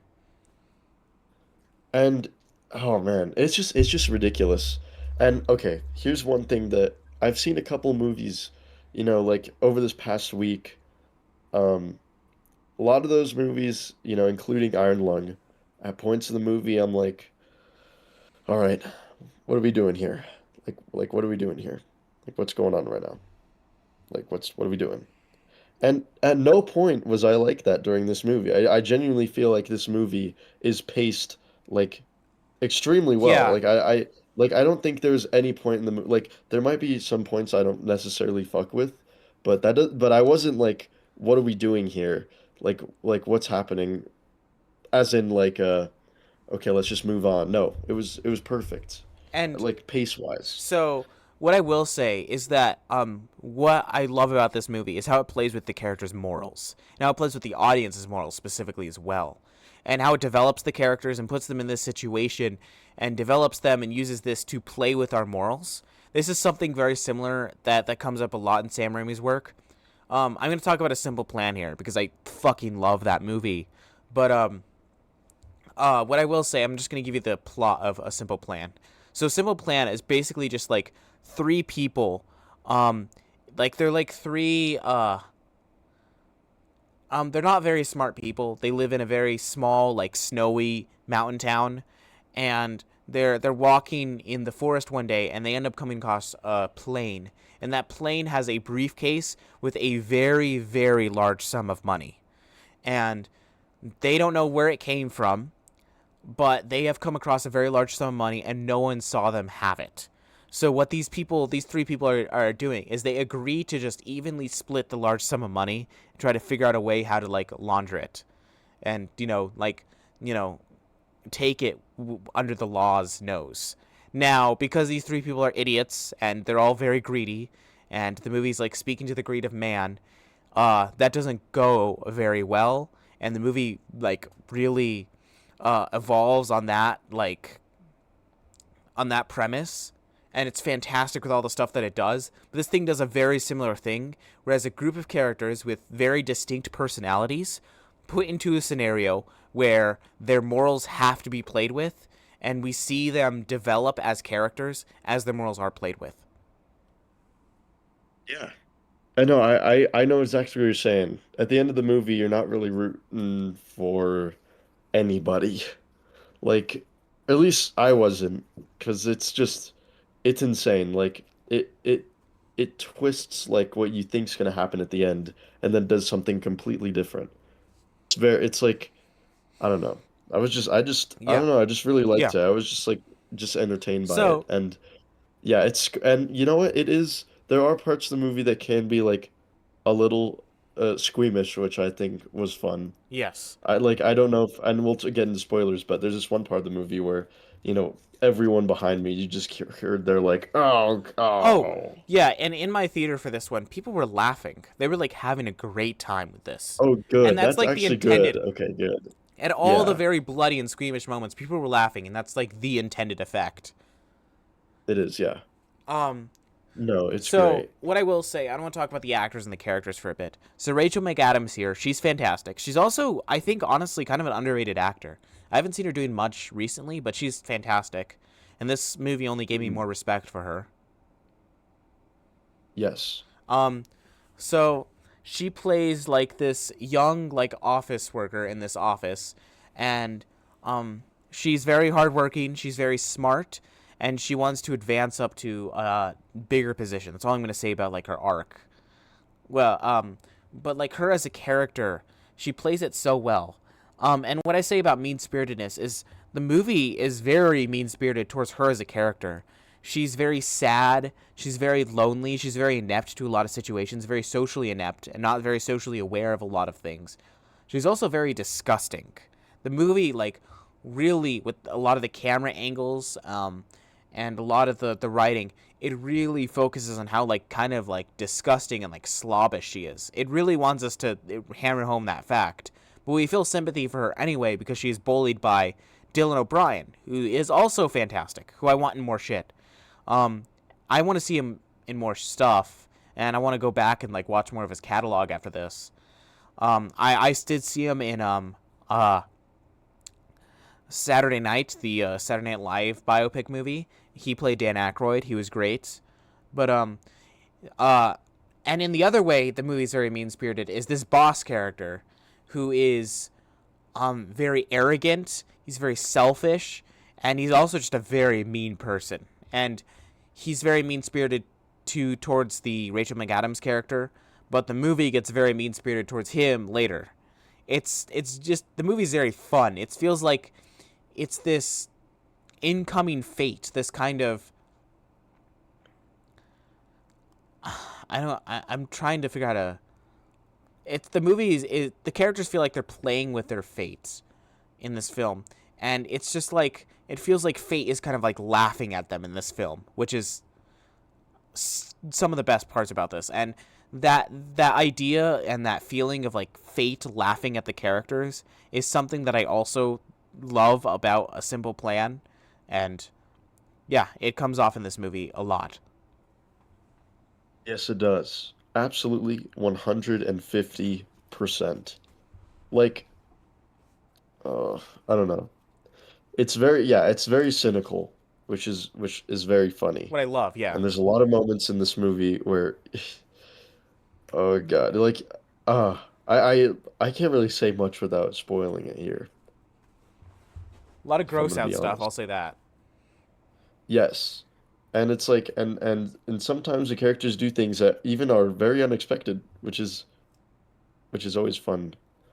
And oh, I don't know. I genuinely don't know what to say. I can't say anymore. Just Yeah. watch the movie. It's incredible. Please. So yeah, The trailers make it look bad. your It's not rating's a bad. 7 out of 10. Yes. I'm a 7.5. All right, let's get into Peak. spoilers. All right. 3, 2, 1. Spoilers. The- All right. Much like how in Iron Lung, how Markiplier gave all those guys cancer, and I thought that was funny. I liked it when he tried to poison her, Oh yeah. Yeah. and then she threw up. That's the moment in the movie where people were behind me were like, "Oh God." Oh, dude, the throw up is so funny. It's so mean spirited too. No, it is insane. It's like, all right, you want to run away, this is what you got to do, all It's right? the And then movie is there's a so scene after that that we'll talk about later. But the the movie is fuck, dude, so like it's great. disgusting, and it loves to torture these characters. Like when you're watching the movie, you almost feel Yes. like a giant like human watching like an ant like emporium, or like you feel like you're a kid on the sidewalk on the playground, like using a magnifying glass to like, or watching another kid use a magnifying glass to burn ants. Like that's what I'm watching here. I'm watching like Sam Raimi use a magnifying glass to burn ants. I love it so much. He's just torturing these characters and continues to torture them and continues to torture them, both of them. It is intense. Okay. Let's let's back it up. Let's back it up to the beginning and kind of just go chronological. Okay, So, okay, opening scene, opening kind of bit there. They're in the office, yeah. it's lead up. We all And expected this like to what happen. I am, It's fine. I It's was a little good. bit disappointed at first when Sam Raimi was holding himself backward. I'm like, okay, we're still in the office, and I think it's Yeah, like we're in the office. appropriate for him to hold himself back. I love the opening titles, like the scroll between all the office. It's so mundane and so boring, and the colors here. There's a lot of whites and there's a lot of beiges. It's just a lot of very boring colors. Yeah, it's extremely boring. And you And know what? I And think the cinematography is not bad, but it is kind of boring it is held back here, purposely. and it gets more crazy later. The cinematography specifically. Yes. All right. But So what I they're in the will office. say, She eats tuna yeah, I was about to talk and about the then tuna moment. smashes it in the drawer. Yeah, like all of the tuna stuff, it's made, it's very intentionally made us to like feel very slobbish towards her. She's a very disgusting person and want to feel like she's a slob and she's disgusting. And they very much notice, but like that. Some of the best camera stuff in the office, it's like the camera's really up close to her face and like focusing on the tuna. It's disgusting to look at, but like it wants us to we want to squirm. I suppose. And it also makes you kind of sympathize with her because it's not like, I don't know, it's not like she's doing this thing on purpose and then the other guy is an asshole. It's kind of typical, Loki. I'm not gonna lie, it's very typical. Well, what I Very will say typical is start to that the it's over movie. the top. This character is way too over the top, like slobbish and like lonely. Actually, I don't know, because I've met some people who are maybe that lonely, but like it's very over the top in how she acts and what kind of person she is. There's definitely people like this, and this character archetype that she is like more common than you think. But Dylan Yeah. O'Brien's like meanness as a boss is also like very overplayed and very over the top on purpose, of Yeah, course, and it's they great. do the whole thing where it's like, "Oh, well, well, I was promised this position by your father," and then he's like, "Oh, but no, I want this guy because I like golf or What I whatever." will say is Great that foreshadowing, by the way. there's a great Bruce Campbell cameo in the film. Oh, yeah. Okay. On the his father is Bruce Campbell. We don't see him, but there's a painting of Bruce Campbell in the back. What I will say, Sam Raimi and Bruce Campbell are like best friends. So Bruce Campbell has like a cameo in every single Sam Raimi film, and that is the Bruce Campbell cameo for this film. It's pretty funny. Yes. All right. But anyway, they do their office thing. They schmuck. She plays the golf, and then he's like, she goes home. We learn by actually a pretty good transition. It's like the wall Yeah. transitioning to the beige wall of her own apartment, We learn that she's and a then fan of the camera kind Survivor. of pans, scrolls. Yeah, she's a big fan of television show Survivor. She's a big fan of surviving out there. She's reading books. Yeah. She, She wants we to be on learn right Survivor. away that she is very much like can is a big fan of this And what stuff. I will say is at the beginning, a lot of the office clashing stuff and a lot of the moments where we get to see these characters like oppose each other, it's very good, and we really do get to know these characters. I'm glad he spent time fleshing them out. It reminded me a lot about Sinners, which Sinners spends 40 minutes letting us get to know the characters before all the vampire shit breaks loose. And I'm glad that time was spent here for us to really get to know and spend time with the characters. Yeah. It's not bad. In fact, I was actually at this point I was like kind of like trusting the movie a little bit more. It wasn't as bad as the trailers made it look. Or insulting. I feel like the trailers kind of make it seem a little bit like insulting, just a Yeah. little bit. Do you know what I'm saying? Hmm. It's kind of like a, I don't know. But I realized that okay, this movie's not insulting. It's just kind of like you said, mean-spirited, and it's hilarious. But anyway, we kind of I forgot what. Oh, so I feel like they go on this like, do they go on this like office trip or something? Yes, I don't know. yes. So, Something happens where she's invited to go. he invites her to go to the Tokyo trip, and they're on the plane, and all the office jerks are laughing at her. They see a Survivor training video or like a Survivor submission video because she wanted to be on Survivor, and this obviously is a lot of lets us know some stuff about her character. That obviously she Mhm. is a fan of Survivor, and this is the She kind of knows character how to that do would it though. train to be on Survivor, and they're laughing at her right in front of her, and Yes, these it's characters are just very very mean. mean to her. Yeah, It's also kind of funny. but It's funny like in like a crude way. yes, and these characters are very mean to her. But just like in every single Sam Raimi movie, well, especially their horror movies, when characters are mean, they get what they deserve. Yeah, literally everyone dies because the engines like break or whatever the fuck. But the plane is crashing at rapid speeds, right? And everyone And it's dies in going very down. gruesome ways too. It's so Yes. good. I love the moment where one of the guys is like when they're coming out of the plane, he's like, "Give me your seat, give me your seat," and she fucking kicks him. Yes, and then his tie gets stuck to one of the ends of the doorway and he's just banging his face, his bloody face on the window. Oh god, And it's then she so good. closes it. Look, what I Very will funny. say is the CGI is a little bit sketchy moments Oh in this God, movie, the CGI is awful, but and this honestly is it where the adds to CGI it, is I'm not gonna sketchy. lie. Yeah, but like I don't think it matters that much because it's supposed to feel like kind of trashy. Like that's the whole Yeah. vibe that it's going for, and the bad CGI kind of helps it work, especially also in Yes. feeling like an early 2000s movie. Yeah, that's exactly what I meant when I was because I was watching it, I was like, ooh, that is rough, but that is also like hilarious. Yeah. And people laughed out loud in my Yeah, no, theater I was laughing when too, his and that's face like was that's getting the eaten. intended effect. You're supposed to be grossed out and laugh about it, and yeah. And her kicking him is like the first like I'm not going to say it wasn't justified. It was obviously very justified. He's a fucking asshole. But it is like the first sign of the decline and the depravity her character is going to fall into later in the film. Yes, it does. Anyway, they die. She falls in, washes up ashore, and then finds the boss guy and kind of builds a tent for him and cooks and stuff like that. Yeah. And then here comes probably my least favorite part of the whole movie. Uh, fuck, dude. I don't know. This was the kind of the part that was marketed, right? Like they Yeah. wash up and they're like, Well, I think it's also like a good moment of getting used to it. These two characters are on the island, and we kind of learn how they act when they're on an island, how they act when they're out of this like very like cultured environment.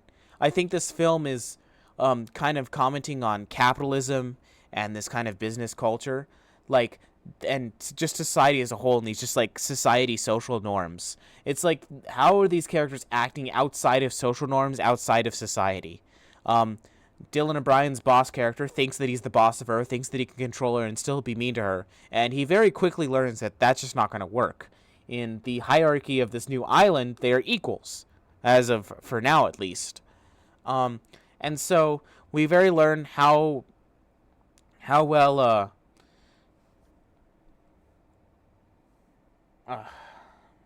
fuck what's her name I forget Rachel McAdams, that's it. Linda? Um, we learn how well Rachel McAdams' character is good at this survivor stuff. She's very good at building shelter, fighting food. She's starting a fire. She's doing all the right things so they can survive, and she's also doing it very happily. She's trying to help him out just because it's a good Yes. thing to help him out. Obviously, she doesn't like him. We sympathize through the character all up to this point, and we're still sympathizing with the character because he's the boss is still being much of an asshole, and there's a lot of very good clashing in these moments, where there's a lot of banter in this moment, and where we get to learn how these characters act outside of society, and there's just a lot of great clashing in these moments. That's my least favorite part. That whole chunk that you just said was my least favorite part of the Yeah, movie. I'm not saying it's like I like Fuck, dude. it. I'm sorry. Did you not I like didn't it? even like it. No, bro. That's when I was getting worried because this is exactly what I was talking about with the short with the trailer just made it look like this fucking like it's like this is Linda. She's the boss now. we're not in the office anymore. It fucking hated it. I'm Yeah, sorry. It wasn't even but like like it wasn't even part that of I it, get it was trying to be bad, and I no, it's understand not that, trying to be but I bad. just No, okay, it's not. are you sure? Because like They're fuck, dude, great it's moments so of cliche. it's It great is moments so of I just clash. fucking hated it. And what I will say It was is part of AIDS. it is it's I'm not saying trying to be bad, it's trying to be formulaic. At moments it is formulaic, and that is on purpose, I feel, at least. I don't know the intent of Raimi, but I feel like on purpose it is formulaic at moments. And I also like I think it's some great banter for characters and it's great to see like how these characters will act outside of society. I feel like it's much better than the trailers. But I feel like he's trying to make it feel formulaic for more general audiences to get like he loves fucking with people. So he's trying to make it formulaic for more general audiences to get more like into it before he does the more wild and crazy bullshit later in the film and like really subverts your expectations. Yes, but like I don't know, man. I did not like that part. It kind of felt like a chore to get through And just a there's little bit. moments Like I understand it, but then there's a part that I love that's right following that where she's like so happy. Like this is literally her dream. yeah. And that's insane because like all of the other guy's friends died, right? But this is her dream. She's sitting by the sea, she's looking out and she's like just like has a biggest smile on her face. And honestly, that's like a very real reaction. I feel like I would do something well, not in that situation, but like just in general. Brother, Just love for having I everything would that you want to need. get back like right fucking away, dude. Nah, gang, I would kind of be happy. So I was I need to watch sympathizing movies, man. I need to watch with movies. That's her. it. That's what I need to do. That's I why I need would be to disappointed. I need to do everything. But yeah. Um, It was and I thought so but like it was not I mean I just didn't really like it. I also really don't like the we're not in the office anymore, Brad line. It just feels like one of those I mean, have you seen Tropic Thunder? yeah, I feel like that whole trailer could exist entirely in the beginning of that movie that does as make a spoof sense. trailer. Yeah, Fuck, dude. yeah, that does work. But like it picked up. Like almost immediately it picked up. Yeah, And then I gained faith after because she it picked up starts, with an insane scene, and I was like, "All right, yeah, we're back." after she starts feeling like more, in line and like more okay with the island and like actually kind of likes the experience. This is when they like break up. Like Dylan O'Brien tries to go make his own shelter, and he does not last by himself, which is interesting in a critical moment because this is critical because it makes us realize Dylan O'Brien's character cannot survive on his own. He needs Rachel McAdams. So he goes back to her. He pleads back to her in a scene that you would think would be justified by watching the movie. And I think it is justified at this point. But later in the movie, like when she gets more insane, she's again showing some of her more depraved parts of her in this moment. Hold up there. That was a I love that part. And this is all But we leading have to up. talk This is about all of this is leading up to the hunt for the wild boar, which I think you're talking about, yes. and I'll let you talk about. Yes.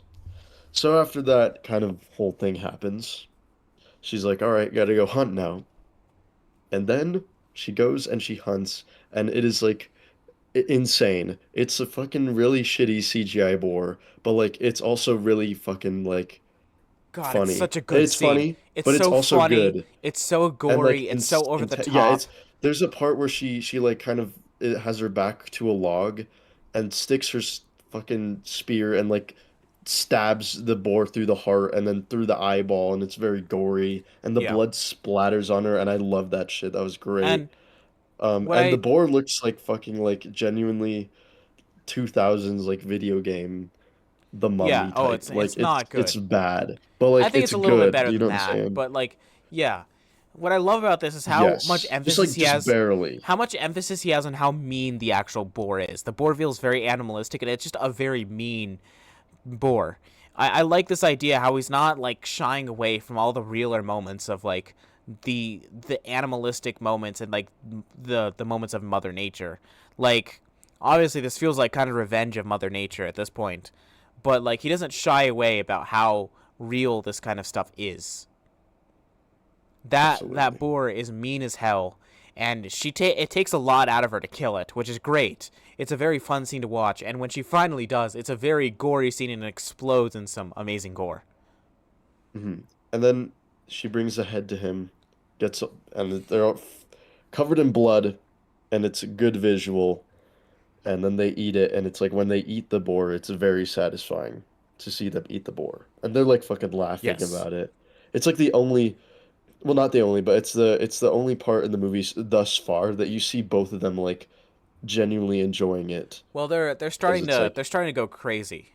And that's where they're yes, they laughing. are. You're realizing, yeah, like cuz yeah, obviously humans can't last like this, and you're starting to realize here, like the boar, it was really showing, it's the first real big sign of her depraved side. And obviously she says, "I kind of like it," which obviously is a very important moment. But when we see them laughing while eating the boar, you start to realize as an audience member they cannot last like this much longer. Yes, you And you you already know. I and mean, at this maybe she point, can, because they've been on the island for like 2 weeks. yes, and then okay, let's I'm gonna kind of go over this because there's a middle part of this movie where I'm not saying nothing interesting happens. Like I said, the whole movie's paced incredibly well. At no point was I bored, but let's just kind of get the middle kind of I'm just gonna say the whole middle part real The quick. middle is a Just lot of kind of character catching speed. moments, and Yeah, a lot of it's character developing a lot moments. of morals. There's a lot of little Hmm. moments where we see all these characters, and the middle moment, it feels like a very like up and down kind of thing. Like, have you No, seen the it's show yeah, Beef? but like subtle. Yes, I have. Yeah, Yes, I it was just feels about like to say, I was that. like, Yeah. dude, this is It just feels beef. like This is just beef. in a very subtle way in the middle of the movie. It feels like these characters are like very subtly one-upping each other in very different ways. Yes.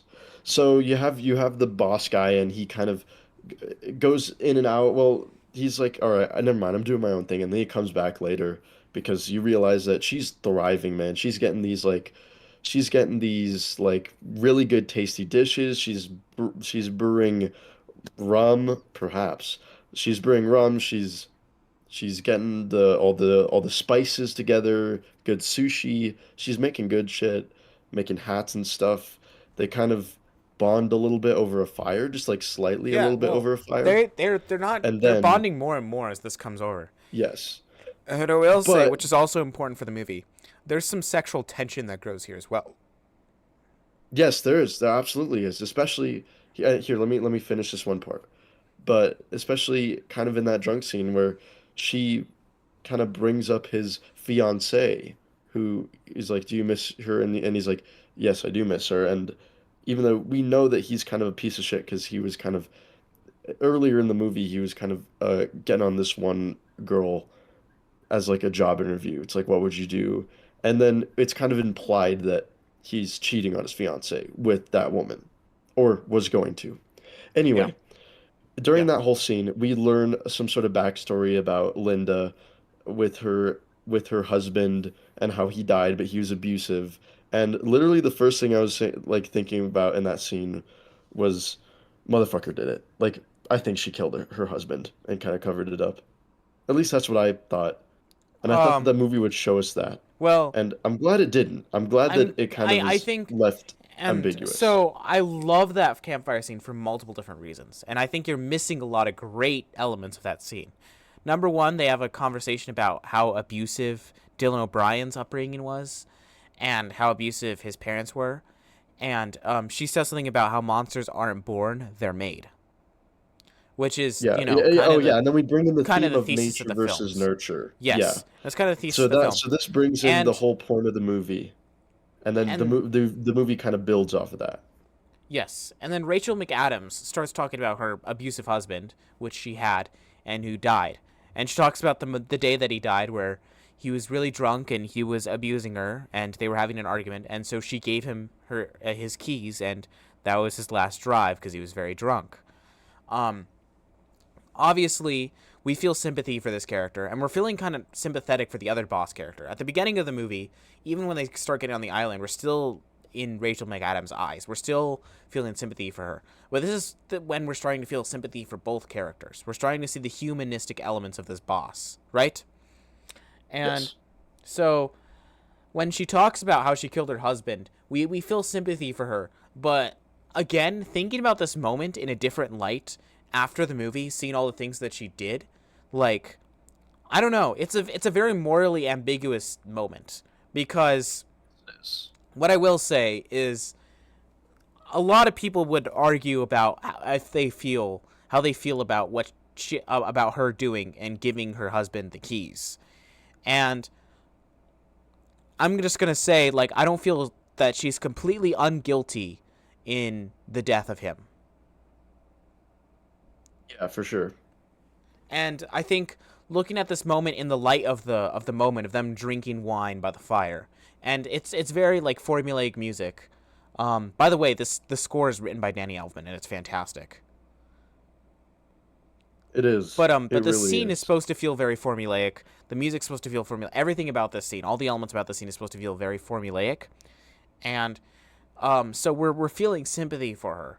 But Sam Raimi plays with that sympathy later in the movie, and looking back on this, I'm just not sure how to feel about it. And again, very love how Sam Raimi plays with your morals throughout this film. Mhm. Absolutely. Um, so after that campfire scene, I believe there's a storm, and then they have to go in a cave, and there's some like moments there, Yeah, maybe a bit some before big or sexual after tension. they have a hike or something, and she tells them that don't go to that side of the island because there's thorn bush, and then she tells them what It'll rip your poisonous skin plants off. are, and Yes. we just see like bits and pieces of I mean, I assume at this point they've been there for like weeks, Yeah. maybe even 2 months or something like that. Um, and then another important detail that we forgot to say, but earlier on, this is kind of before the whole campfire scene. She did see a boat, and she chose not to tell anybody because Yes. she Which loves what's is going on here. which Which, you is know what, is kind of very selfish, and which you is an kind of important moment. But again, like I yes, said, extremely. at that moment in the film, we're still very much in Rachel McAdams' eyes. We're still very much feeling sympathy for her and feeling as her. So But I even feel as like the that's when it starts to break a little yeah, bit because you're that's when like, it okay, does that was start to extremely break, selfish. and that's when you start to feel a little bit rocky about both of these characters. You start having mixed feelings about both of these characters. Um, Yes. and Anyway, that certainly is a but yeah. moment that's yeah, pretty bad.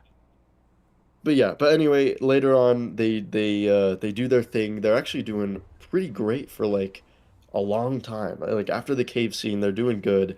They're hiking. He's fixing his leg. It's pretty much all healed. Rachel He's McAdams sees happy. Dylan O'Brien's ass and she loves it. Yes, they're happy. They're both happy on the island, presumably. And then one day he's like, "Hey, I want to cook you dinner tomorrow night." And she's like, "Okay." And then she gets dressed. It's a very sweet scene, presumably. And then it turns out that inside of her food, he put one of the poisonous berries. So she's kind of foaming at the mouth. And then he fucking, and this was fucking hilarious. Because the movie, okay.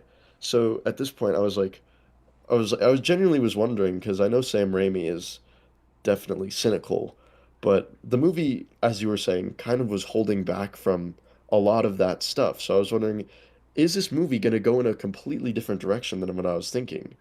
And then it doesn't do that by doing that. Because I wasn't, I mean, I was kind of expecting him to turn on her in some way, Yeah, I thought it was but I gonna be was more more expecting gradual though. her. Yeah, I thought he was going to realize I thought they were that gonna she like didn't want to leave, they and then never he really was kind of get going to and break it part of off. this is that there's a lot of sexual tension in this moment.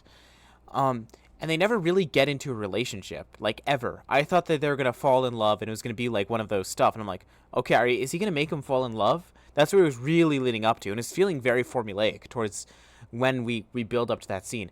It's almost like they he kind of builds on the formulaicness. He has some weird moments, but he keeps building, and it feels more and more formulaic the more and more we get to the scene where she's poisoned. And when it's at the most Yeah. formulaic, where they're having this romantic scene by the ocean, she's fucking Sam poisoned. Raimi punches you in the face. Yeah, he Sam Raimi loves, comes in there. and again, that's the Okay, he yeah, that's the thing loves. about this movie. It's like it'll go in a way like kind of a very average movie, and then kind of out of in chunks, like out of nowhere, Sam Raimi will just punch the audience in the He face. Sam Raimi, what I will say, loves number one, like I said earlier, he loves torturing his characters, and number two, he loves fucking with the audience. I can't believe what a general audience member would feel like watching this. Because again, I expected something like this, knowing Sam Raimi. When it happened, I'm like, okay, that's not too out of the blue. But like a fucking general audience member who doesn't know who Sam Raimi is, they must feel like awesome. And I could feel that energy in the room. There's a lot of general audience members in my theater, and I could feel the energy of them being like, "Oh shit, this is like fucking wild." And I was really happy to see that. Yes. It was crazy.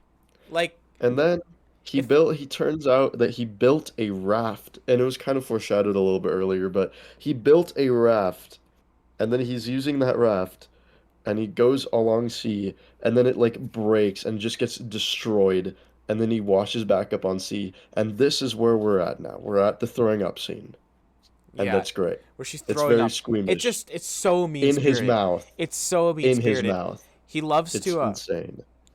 what he loves to do is he loves to get us to a point where we're like liking both of these characters and we're liking what they're doing, and he just loves to fuck them both in the worst situation possible. Both of these characters are at their lowest at this point.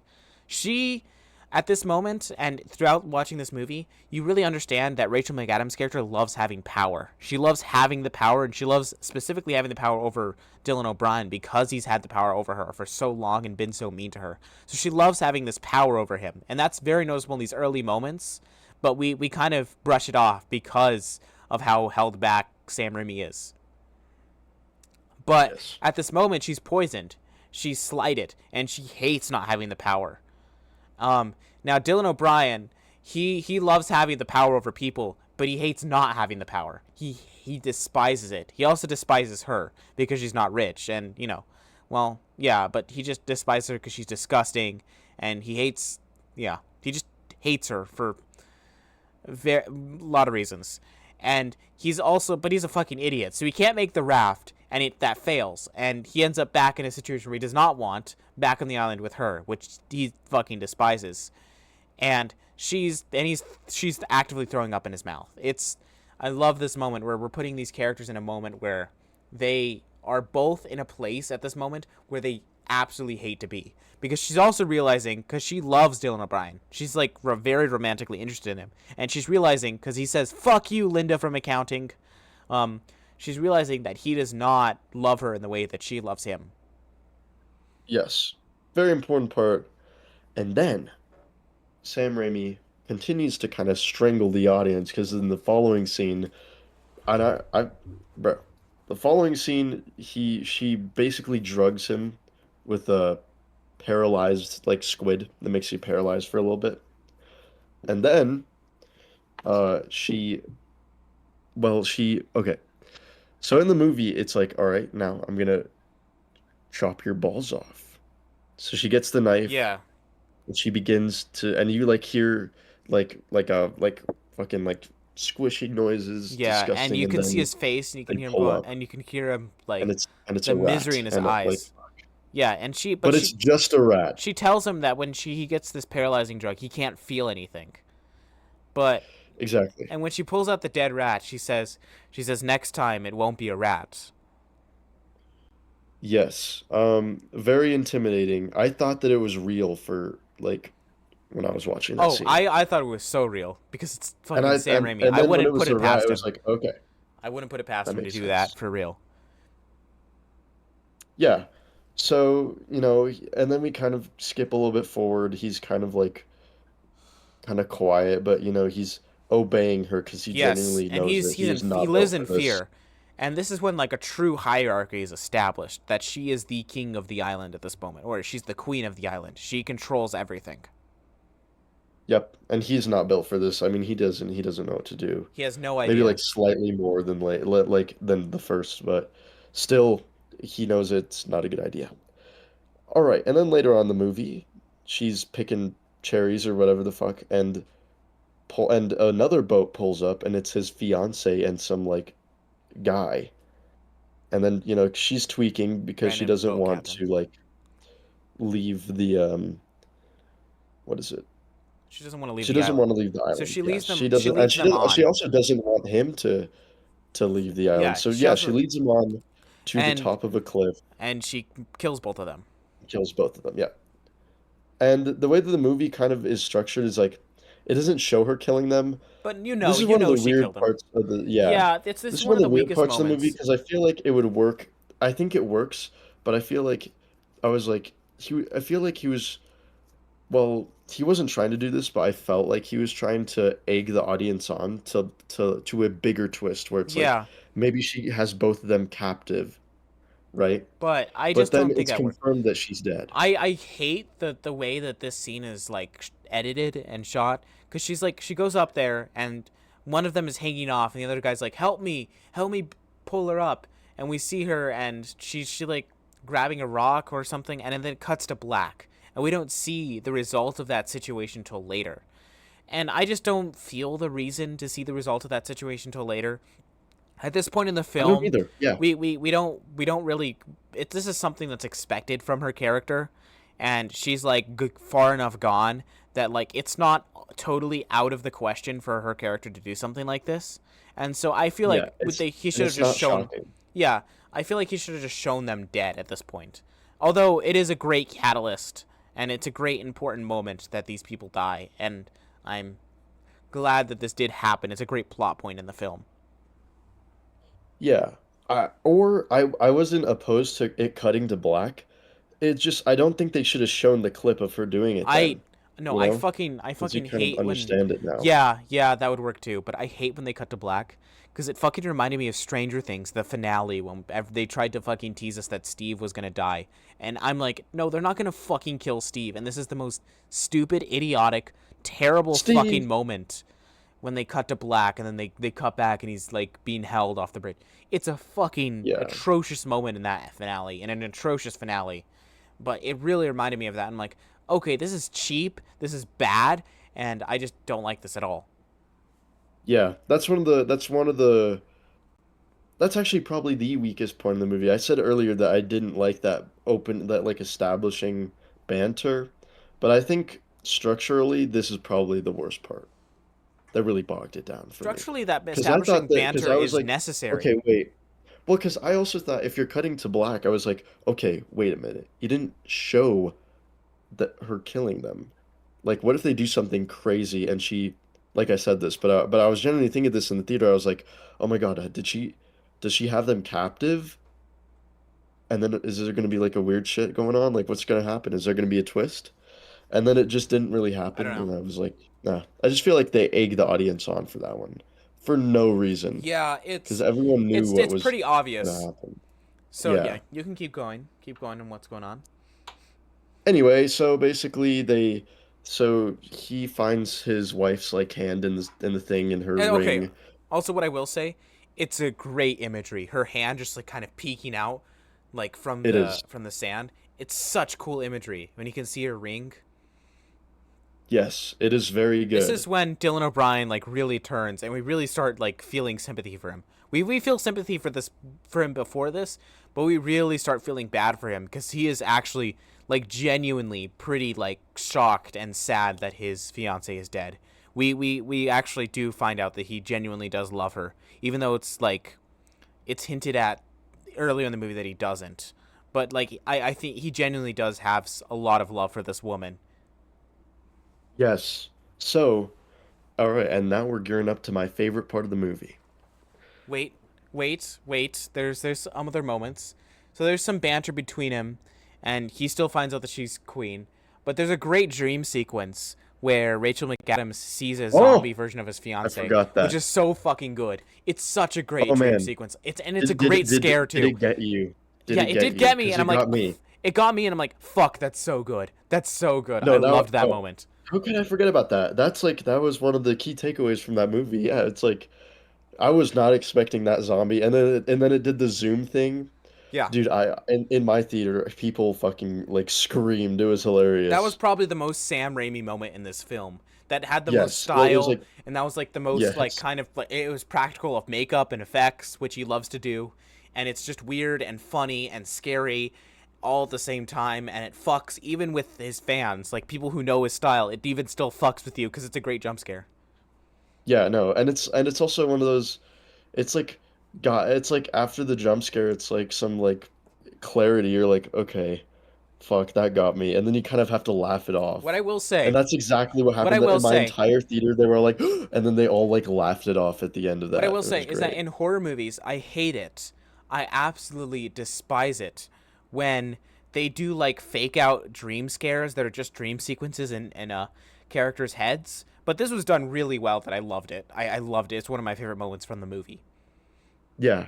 Well, just because you like, it's just so unexpected, especially because it's like, usually jump scares are behind cupboards or behind doors or behind some sort of, Yeah, but this one just like literally appears like behind her, I like also to the love how the left of the music doesn't even screen. like build up to it. No, it doesn't. Which It's it great. does, It's like which it's it's so genuinely noticeable actually when jump very scares good. happen in like modern horror movies today because the music builds up to it and they're always so cheap. But this was great. I loved this. Yes. It was very good. And there was no like there was no like fake out. It was just it was fucking funny. It was good. Um all right. Well, I mean, I Now, think it like again in horror movies when characters have nightmares and they have fake out scares in those nightmares, it is slightly a fake out, but again, it's so good that I can ignore that. And also, it's notable for this movie because it's also like a huge sign at the degradation of Rachel McAdams' character, and that she does feel like some shame and some regret for what she did, but she still continues to do it. yeah, the jump scare is great. Um I love the zoom. The zoom is like Yes, I was like yes. that is the most Sam Raimi thing about fuck. It was good. All right. All right, move on. Let's uh let's move on. We're in the last 30 minutes, which I think is Yeah. probably the strongest part of that Okay. entire movie. This is where things Okay. are really just bonkers and balls to the walls. So they kind of fight a little bit and then when he finds the hand and then he runs away. So he's running away and then they get into this weird like forest like dark looking area and then they just start fighting each other, but it's like insane. It is Oh my genuinely god. insane. Like It's he so gouges her eyes, yeah, tries to. they're like they're really fucking each other up and Sam Raimi does not hold back. He's gouging her eyes and they're fucking gouging each other and like ripping flesh and body parts off of each other. It's Yeah, incredible. she take It's such a a good bite out scene. of him. And they And feel the Rachel yeah. McAdams feels animalistic in this scene. She's like like a wild animal when she's attacking him. And he's Yes, it is crazy. I love, It and is this is insane. just a great moment that's like kind of summing up everything that's been happening up in this film to this point. It's this great fight where everything that's happening to them is so gruesome, but they're very constantly one upping each other. Dylan O'Brien will take a good stab at her, and then she'll take a good stab at him, and constantly one upping each other and like tricking each other in this fight. It's really cool. Yes. And then he gets stabbed by her and while he's gouging her eye, but he takes a run for it and he's running towards the presumably like the The part, place where yeah, the there she part of the wants to island where rip your skin off, right? yeah, with the It's like spiky bushes where she the told him not to go spiky earlier in the bushes, film. yeah. And fuck, dude, I genuinely this twist, I don't Yeah, know, this it's twist got so me. unexpected You know, because I thought I that the thought he was gonna. climax of the movie was gonna be like he's going in the bushes, and then it's gonna be like really disgusting, Oh really yeah, no, gory, I was ripping getting. his skin off. I'm like, oh shit, I'm gonna see this guy's skin get ripped off. And I was kind of Yes, excited because I wanted to see how Sam Raimi did it because I knew Sam Raimi would go over the top with it and he'd really push it in you. But but then somehow what they did was like much worse. yes, okay, so he goes to this like tree, and already the bushes look menacing and intimidating, and you're kind of bracing yourself. You're like, all right, this guy's gonna get And the fucked music up. and the camera work and the directing is like building up to these bushes being menacing. Yes. And then I think the music fades or like stops or mellows. I think it stops actually. And then the camera just fucking pans to like a fucking like luxury mansion. Like a It's a genuine like just beachside a mansion. house. Yeah, it's Yeah, a just like a beachside mansion. beachside house. And it's like, oh my God, like this whole fucking time, the answer to like the main question of like getting out of there, at least for him, was literally right there. everything they could want. And he goes in the house and he's drinking water, and there's like fruits and knives and like literally everything he could need. It is genuinely when I saw that, because you just see the house, Yeah. and when I saw that, I was like, oh my God, that is fucking hilarious. And Like that is so fucked. and Rachel McAdams shows up and she's in the security system. She's talking to the security system, and she reveals that she had known about this house the whole time. Earlier in the movie, when she saw the boat, which honestly the audience kind of blew off at this point. Like as an audience member, you're kind of like coerced to like blow that moment off and be like, okay, that is one bad thing that she did, but I still feel sympathy for her as a person. And it shows that at that moment, that's when she found the house, and she chose Yes. not to say anything. And she had been getting supplies, she was getting fruit, and she got a knife from there. She got all a bunch of supplies from And the that house, and she alcohol. had known about it. I genuinely don't think she brewed that alcohol. I think she just got Yeah, one of the wine yeah. from the fridge. Dude, it was crazy. And then it's so, and I love it too, because the whole movie you're seeing tropical this, and it's such a like interesting Well, the whole movie, extreme contrast to especially when they see, keep one upping like, each other and doing this bullshit to each other, you keep thinking, are they yes. ever going to get off? And if they do, how are they going to explain away all of this? Yes, Like, what's exactly. going to happen? What's going to be the result of all of this? Like, what are these characters going to do to each other when they get off this island? And so, when this moment comes up, you truly just have no like idea where this thing is going. And it's honestly, I would have been like fucking happy if they would have ended the movie here, where he just like finds the house and that's it. But no, Yes. it keeps No, going. the movie keeps going, and it's like she's in the security system, and she's kind of just bragging that like, yeah, all this was pretty much for nothing, and you're gonna die here. And then there's this like one of the best scenes where she comes out in the room in like a living room with a shotgun, and it's so wild because it's just, I don't know, it's just a wild thing to see. And he sees her. And he sees her, And this is yeah, when she's at her and they're most held crazy. up. She's sadistic here. She's so far gone. The office lady Yes. we saw at the beginning of the movie is nowhere to be found in this character now. I know it is insane. And then they kind of talk a little bit, and he, really, really does not want to die, Yes. obviously. And And and so even in this, the shotgun holds so much power because I know how gory this movie was, and I was like, oh my God, like, are they just this guy's gonna get his head just blown off? and And I was like bracing myself. then he starts saying to her, "I love you, and I've bonded with Yes, you, and I want to stay I here was whatever. like, We'll go back and we'll fuck. stay here forever, and I love you, and all of this stuff."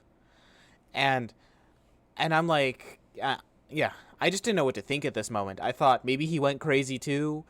Maybe he's trying to convince her. And then we see the bullhorn, or was it a devil horn that he had in the back of his Yes, he had it in behind the his back of his back, hand. I was like, oh shit. And and then she he notices it. stabs her. Yeah, she notices it. She kind of lunges. He stabs her, and then he gets the shotgun. And there's this really interesting shot because it's like there's glass behind her, and he Yes. says this fucking really cheesy one-liner where he's like, I don't know, goodbye, bitch, from accounting or something. And the way that the camera's set up, I mean, I've seen movies before. You can kind of expect when like someone's gonna get flown across the room and like break glass. Yeah. So I genuinely thought here was when she was going to No. die. I was like, And oh that's the shit, other they're thing. going to kill her. Raimi, at this point in the movie, Raimi had already gone sadistic, so he knew that he couldn't trick general audiences anymore. Well, I mean, he still could. At the beginning of the movie, and with some of the beginning moments, he knew he couldn't trick his fans, because he knew his fans knew he was going to go sadistic here. But he was tricking his fans by going sadistic in different places throughout this film, and that those are some of the best parts. Like by putting one of those shots, he knew someone like you would fucking notice that shit and would not expect what was going to happen next. Yes, and it makes total sense. But when he clicks the gun, there's nothing in it, right? And it's like, fuck, that makes so much sense because, I mean, she had so much time to shoot him when he was like lunging at her.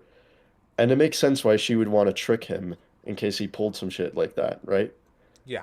Because she's not dumb. She's actually And so yeah, extremely the gun's smart. not loaded. Yeah, it's not loaded. And then she fucking Last of Us parts to him, gets a golf club and like starts beating him. beats him down to the floor, and then gets a shot at his ribs. And God, that shot Oh my of her God, just it's like so good. hurling it, and like you could hear the crack. It just looks so painful and It's real. so fucking good. And then she says, and then she says a one-upper of the cheesy liner. It's like they're one-upping each other, even in the cheesy lines, bro. Oh, it's so She's good. like, It's what'd she say? It's like from strategy and planning, and then she fucking yeah. domes his head, and then we get a peak transition of like her actually playing golf, and it's like his head turns into a golf ball. Okay, one thing I will say, one problem I had with this movie that was just not explained away, is the way she kills him is like definitely very bloody and very gory. And at the end of the movie, it's established that she's found from the island, and they don't like expect any of this. So did she like hide the body and clean up the house after she did I this? assume, yeah, I assume she totally I that did, is a plot hole and I for me. could It see that, doesn't and I matter could that much really, to I me because like honestly, that's not that out of the question for this character. Like that's something she would do. And the house yeah, they established that the owners were on vacation, so she probably had enough time to do something like that and make it maybe exactly. look I like mean, animals yeah. got in or something like that. I don't know. I don't know. That's just I mean, one that's thing at exactly the what end of I the thought. I movie. thought that she just One kind of thing cleaned up. one thing at the end of the movie that I was wondering that I was still like a little bit on the edge about was that moment. Interesting. I see. I don't think it was that big of a plot No, hole because I it's just not. assumed that she At kind the end of of the day, like it's not cleaned that big up. of a deal. But let's get to the ending, which is fantastic. It's All phenomenal. right, yeah. So the movie ends on this very cynical but very fucking hilarious note where it's like no one is coming. What is it? Well, she tells him She what? no one is coming in the house over the security system. Yes, and then After there's she kind hits of like his a after she hits she his head, takes golf. it cuts to the future where she's hitting a golf ball. And in the future, it's different. She doesn't look as weird or as lonely as she looked at the beginning of the movie. She's dressed much nicer, she's presented much nicer, and she seems like she has more confidence and can carry herself better.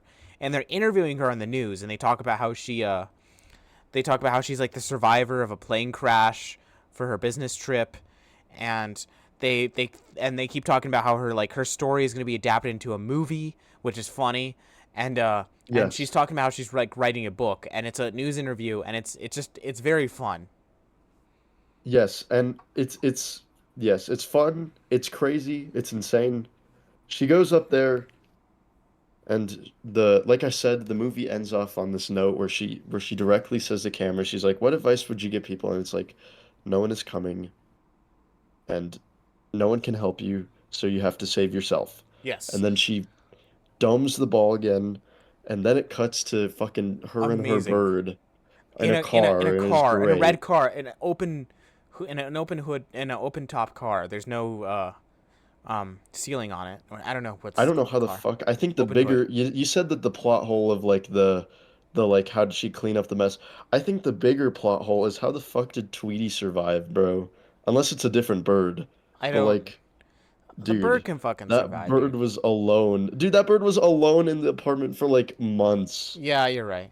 Yeah, because they had been on the island for like 6 months after this. Yeah, At this dude, point, it's a and miracle he she's survived. no, but in the car she's singing, "I'm gonna get you, get you, get you, get you one Yeah, way," because of the or one way. because And then she talked about it. oh, She talked about at the beginning of the movie when they were like when some of the office workers were talking about going to karaoke, and she's like forcing herself into a conversation, a very awkward moment where she's like, "Oh, karaoke, I love this song," and it keeps building on its awkwardness, and the office worker's like, yeah, we're doing that because obviously they don't want to invite her.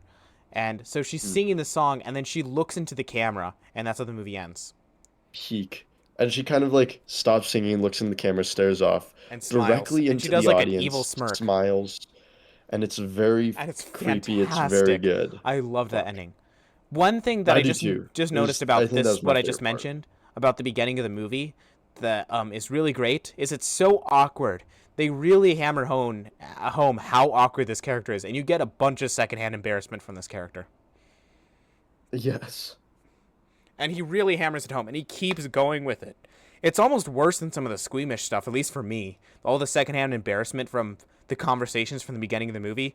Sam Raimi really loves to Yeah. hammer it home and hammer it in you and nail it in you, just as much as he likes to nail all the squeamish and gore and blood stuff in this. Yes, absolutely. Fantastic film. It's insane. It absolutely is. I Jesus Christ. I don't know, Oh my man. God. I'm considering putting this up to an 8 after this conversation. That's fair. I still am firmly at a 7 out of 10. Oof. I I was think I'm gonna just I stay was at a, just thoroughly I surprised. think I might stay at a 7.5, but if I change my rating on Letterboxd later this week, you know why. I feel Yeah. very positively about this movie. I really liked it a lot. Huge fan of Camp. Yeah, that makes sense. I just think that it's all so good, and then the end just like clutches, Fantastic. like It's genuinely the so end fucking makes good. it like Her looking into the yeah. camera is such a good touch. I love it. Yeah. Feels like it should be like iconic, Yeah. which is always Yeah. fun. This feels like an iconic, like, or a cult classic of like the early 2000s or the 90s. This really just does feel like a cult I classic know. from that time. And I I think really hope more people see in this the thing future, this is because going to the become a cult trailers, classic. God, I hope so. I genuinely hope Well, so. this is number one at the box office right now. Not that there's anything that interesting out, but Bro, dude, Crime 101 is gonna come out. oh yeah, I forgot. I'm gonna watch it. I'm gonna watch it. You're gonna watch Crime 101. Yeah, You know what? I'm just getting Fucking as much out of this unlimited thing as I can. yeah, fair, fair. You should watch Nirvana the band, the show, the movie. Yeah, yes, bro. I absolutely will. I'm also gonna watch Good Luck, Have Fun, Don't Die I do want to see that. Yeah, I do want to see that. You know what? because my goat made it. We should oh Gore Verbinski.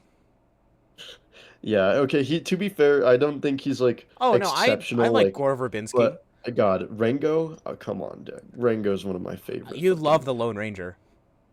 I love the Lone Ranger. Yeah, That's a Gore Verbinski film as well. yeah. I know. I love the Lone Ranger, and I love all I'm the Pirates movies. I like Gore Verbinski. I'm not the biggest fan. Like I'm not the biggest fan of like the Pirates movies, the Lone Ranger, or Rango, or any of those. But it looks fun. It really does. And I heard like good stuff out of it after Fantastic Fest. So I'm excited. Yeah, and his action sequences are usually fucking We should bonkers. So like, I'm gonna be home next weekend when movies come out. I think I'm gonna go see Nirvana the band the show with like my dad or something.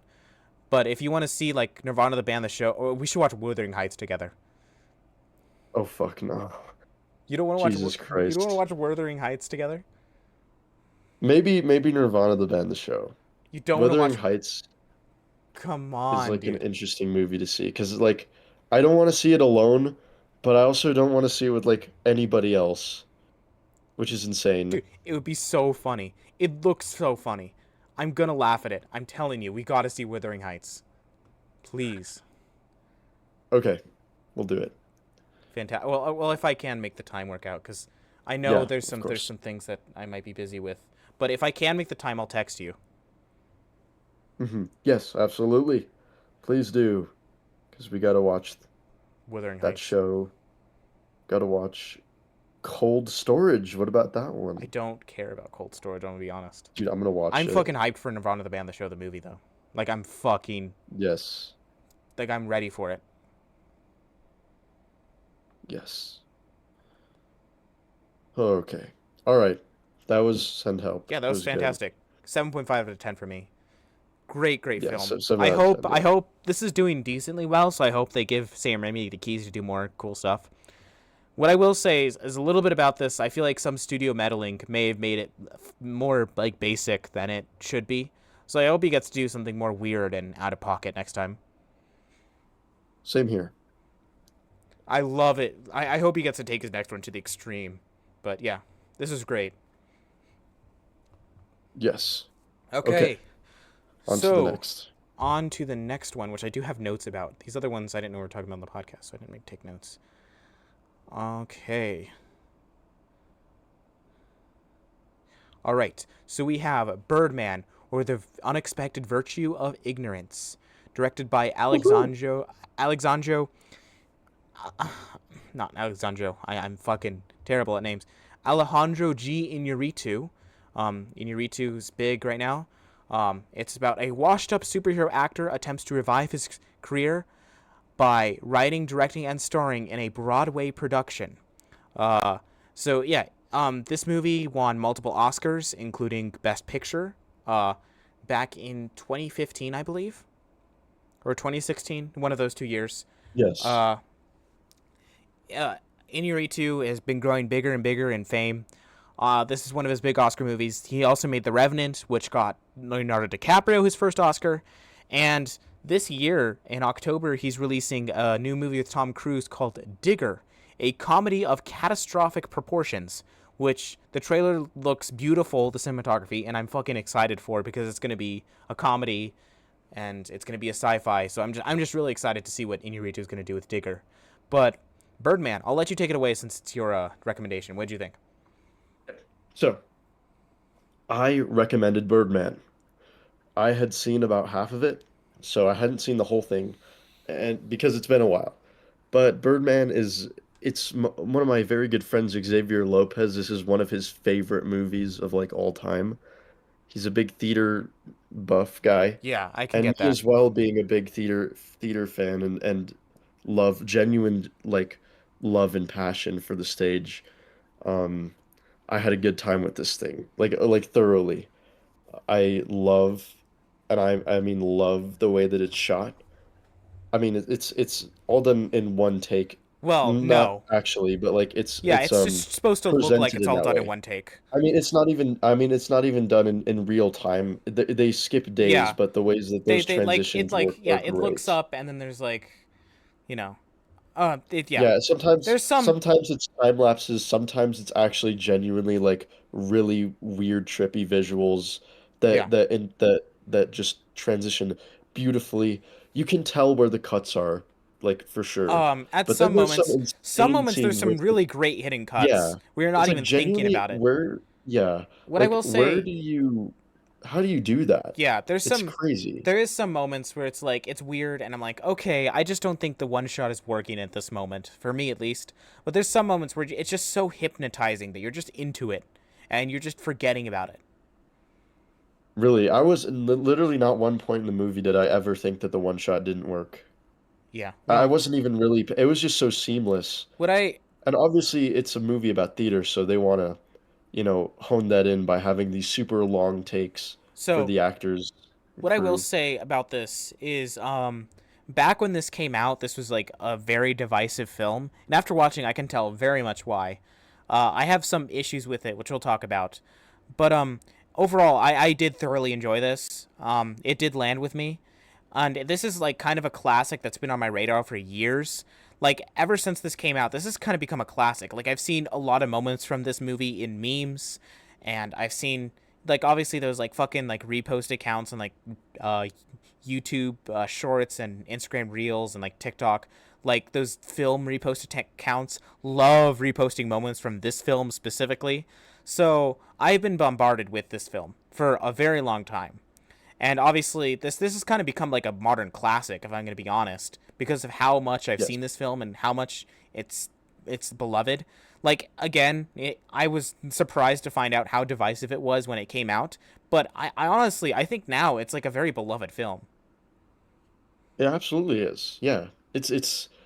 Bro, they got some solid stuff over here. I mean, there's a lot of really good visuals. I mean, there's an iconic shot where he walks into like this store and there's like chili lights, like a red and Yes, green chili lights all surrounding there's the him, Times and Square it looks scene, super which is pretty. pretty That's iconic. super iconic. Yeah. And I would just consider the opening, like the opening shot is pretty Oh, iconic. or yeah, where he's floating in his Um, underwear. Yeah. yeah. Tidy Whitey's Walter White style. Yes. And this movie also did a lot of meta casting as well. Like we discussed this with like movies like Marty Supreme, Well, the where Safdies it's love like their meta kind of, casting, and they yeah, go like love that full with shit. it. This is only kind of, but yeah. Really, I did highly disagree. Like the casting decisions for each of these characters made so much sense. Oh, I mean, it's a especially great cast. It's a fantastic especially the cast. main guy. Yeah, Like, are you Michael kidding Keaton. me? Like Yeah, Birdman, Batman, it's so on the nose. It's like the movie was made for yeah. him because it probably Well, was. but I mean, also like it's a little bit different. Like obviously, Michael Keaton wasn't suffering after Batman. He's a great actor, unlike his character in the film. exactly. But it makes a lot more sense to cast that person. It's very funny in that way, You know, it'd be and really also funny. interesting. I might be going too Also, they meta have here. Edward Norton They should have playing made himself. the movie about the character in the movie making a movie called Batman, where it's about a washed-up actor named Michael Keaton trying to revive his career after he played a superhero called Batman, and the movie was about him making that movie. Holy See, shit. I've got the brains. That's meta, dude. That's smart because it knows that real life exists. Isn't that funny? Perhaps. Anyway, the movie also Edward Norton just plays Edward Norton. No, he does not. I don't. I refuse to believe Edward Norton's this much of an asshole, and we'll talk about that a little bit later. I don't know, bro. I don't know. You don't think I've Edward heard Norton? some fucking I've heard some stories horrible about things Edward about. Norton, I mean, but he definitely isn't as bad of a person as he is in this movie, but I mean, yeah. I I mean, don't come think on. I haven't heard like He's kind of perfect for this awful role. things. Like I've heard some like outbursts and stuff, but I haven't heard like him being like a genuinely terrible human being like some other actors. Well, no, I'm just saying because he's very much like a he's kind of a little bit of a purist, pretentious. This movie is fucking pretentious, but Oh, you I'm know, about to dig into that a little bit, but I still yeah, think it's they cool. should have cast Jared Leto in the Edward Norton film in the Edward Norton role. That would be super meta casting. That guy's a real asshole in real life. Oh hell no. Edward Except Norton. Jared Leto's a bad actor, so Yeah, I mean, and all the acting in this is quite like fantastic. exceptional. Well, this is like the actor's dream. This is like such a showy movie specifically for actors' performances. It's asking so much from all of these actors. Yes, Emma Stone is great in this Yes, movie. yes, she is. Like really good. Like really good. Like holy shit. Yeah. Do you ever, just everyone just does a great job. There's not one like bad casting No, or acting it's a decision in this fantastic movie. cast, and these are like a lot of classic actors that we've seen like everywhere, and they're all doing amazing stuff. What I will Yes. say is that I saw Zach Galifianakis in this movie, and I'm like, what happened to him? Like, obviously he's still doing stuff, but like back in like 2015, 2014, 2016, he was huge. He was in like everything. He's not in everything now. What happened to him? What's he doing now? I genuinely don't know. I still see Maybe he's Edward Norton and Michael Keaton in a bunch of shit. I think he's just kind of chilling out. I guess Not gonna so. lie. I mean, I mean, Zach you can get I Galifianakis is mean, cool. yeah. Yeah. This movie was actually originally recommended to me by my cousin, my Yeah. older cousin. Caleb. Yes. No, my older cousin Andrew. Ah. Um, it is, yeah, it's very, this movie, it's okay. It's very interesting. It's very, um, I don't know. It's like, I think it's entertaining. It's like very entertaining What to rating see, would you give it? especially I'm just theater. interested. Oh, I'm giving this an 8 out of 10. Oh, I'm also giving this an 8 out of 10. I thought you were Yeah. gonna give it I feel higher. like it's, huh? I thought you were gonna give it Oh, higher. I I mean, I really, love this I thing. really thought I this would hit just, for you. it does Really hit for hard. me. I think it does, but it also like I don't know. Okay. So do you want me to I go like into it some of just my it's an 8. There's grievances no with way to this? explain it. Do it. Yeah, go ahead. Yeah, it's a 4 star in Letterbox for me. Nice. So look, this movie is doing a lot of things at the same time, but like mainly it's doing two things. It's about this group of characters and exploring them, and it's also doing a Hollywood satire kind of thing. Yes, yes it is. I feel that when it's doing the Hollywood satire stuff, it is super pretentious and it feels super over the top, and it's kind of annoying to me at points. I'm gonna be honest. Like some of it feels unnecessary. I much prefer this as a character piece, and I feel like the whole tone of the film and the filmmaking style is going for works so much better as a character piece. And honestly, when it's doing the Hollywood satire stuff, I kind of just wish it would go back to doing character piece stuff. Yes. I see what you're saying. I think yeah, okay. I find this very pretentious at points, and I just don't like it at some points just because of how pretentious it gets. That's fair. That's But in fair. the end, it lands with me, and like everything crescendos per like in like a pretty perfect ending. So like Yes. I can't really deny the 8 out of 10 nature of this for me. Like I would put this higher if some of the other stuff was more fixed for me. But like everything is necessary and it crescendos into the story that Iñárritu is trying to tell. Just some of the stuff I just do find pretentious. Yeah, for sure. I could totally see that. I also think, I don't know. I really, really love like the first 30 minutes of this movie. Like the first 30 of this minutes of this movie genuinely, Yeah, they work. when I first saw it, it like hooked me right away. And on a rewatch, it still did hook me right away. And then the rest of the movie kind of like I kind of wish that the movie uh went with that. Went with that. Yes. It, Yeah, do but you know what I'm saying? Like yeah, the first 30 minutes are genuinely incredible. it kind of Like I drops just some of wish that that the rest of it was towards like the that. middle. Yeah, and we'll And get more that was specific into weird. spoilers, But but one yes. thing that I do want to say that I found annoying was the score. Like, look, I like the score, Oh, and yeah. but the thing is it gets so repetitive at points. I'm like, you can't do anything more than just drums and like cymbals. Like it's cool, and I know what you're going for. You're going for this like the very high anxiety feel, and it works all together. And like you can see this film is like probably like very inspiring to a bunch of shit. Like the studio is like directly inspired Yes, by I was this. just about to The say. studio like is everything the studio is indebted to Birdman. Yeah, I mean, And the long takes, it's like whenever movies yeah, do long takes now, I feel like they it's have to have literally some just sort of Birdman. Like jazz in swing a with yeah, drums in sequence. in big movies when they do long takes and it's big one takes, they're always doing the drum like jazz stuff, and it's Birdman. Sometimes it's done better. Like I'm okay. Like sometimes I like the scores in some movies when they do the long scenes better because I like more stuff. I like it when it's jazzier. I don't like just the drums. Like I like the drums at some Yeah. points in this. And at some points I enjoy the simplicity of it, but it gets so repetitive that after a while I'm like, "Okay, come on. You can do more than drums." Like all some of these like tracks are like blending into each other. Yes, they are like And like something else 150%. like fucking have you seen Saturday Night, the Saturday Night Live movie? We just mentioned it with Dylan O'Brien. No, but I would love to see that. Xavier recommends it and it's he it's fucking good. loves It's it. not great. It's good. It's not great. It's a very fun time, but that movie is also incredibly indebted into Birdman. It has a bunch of one shots, a bunch of long takes. I I don't think it's supposed to be one shot, but like a huge majority of it is long takes. It has a very similar score with a bunch of drums and shit.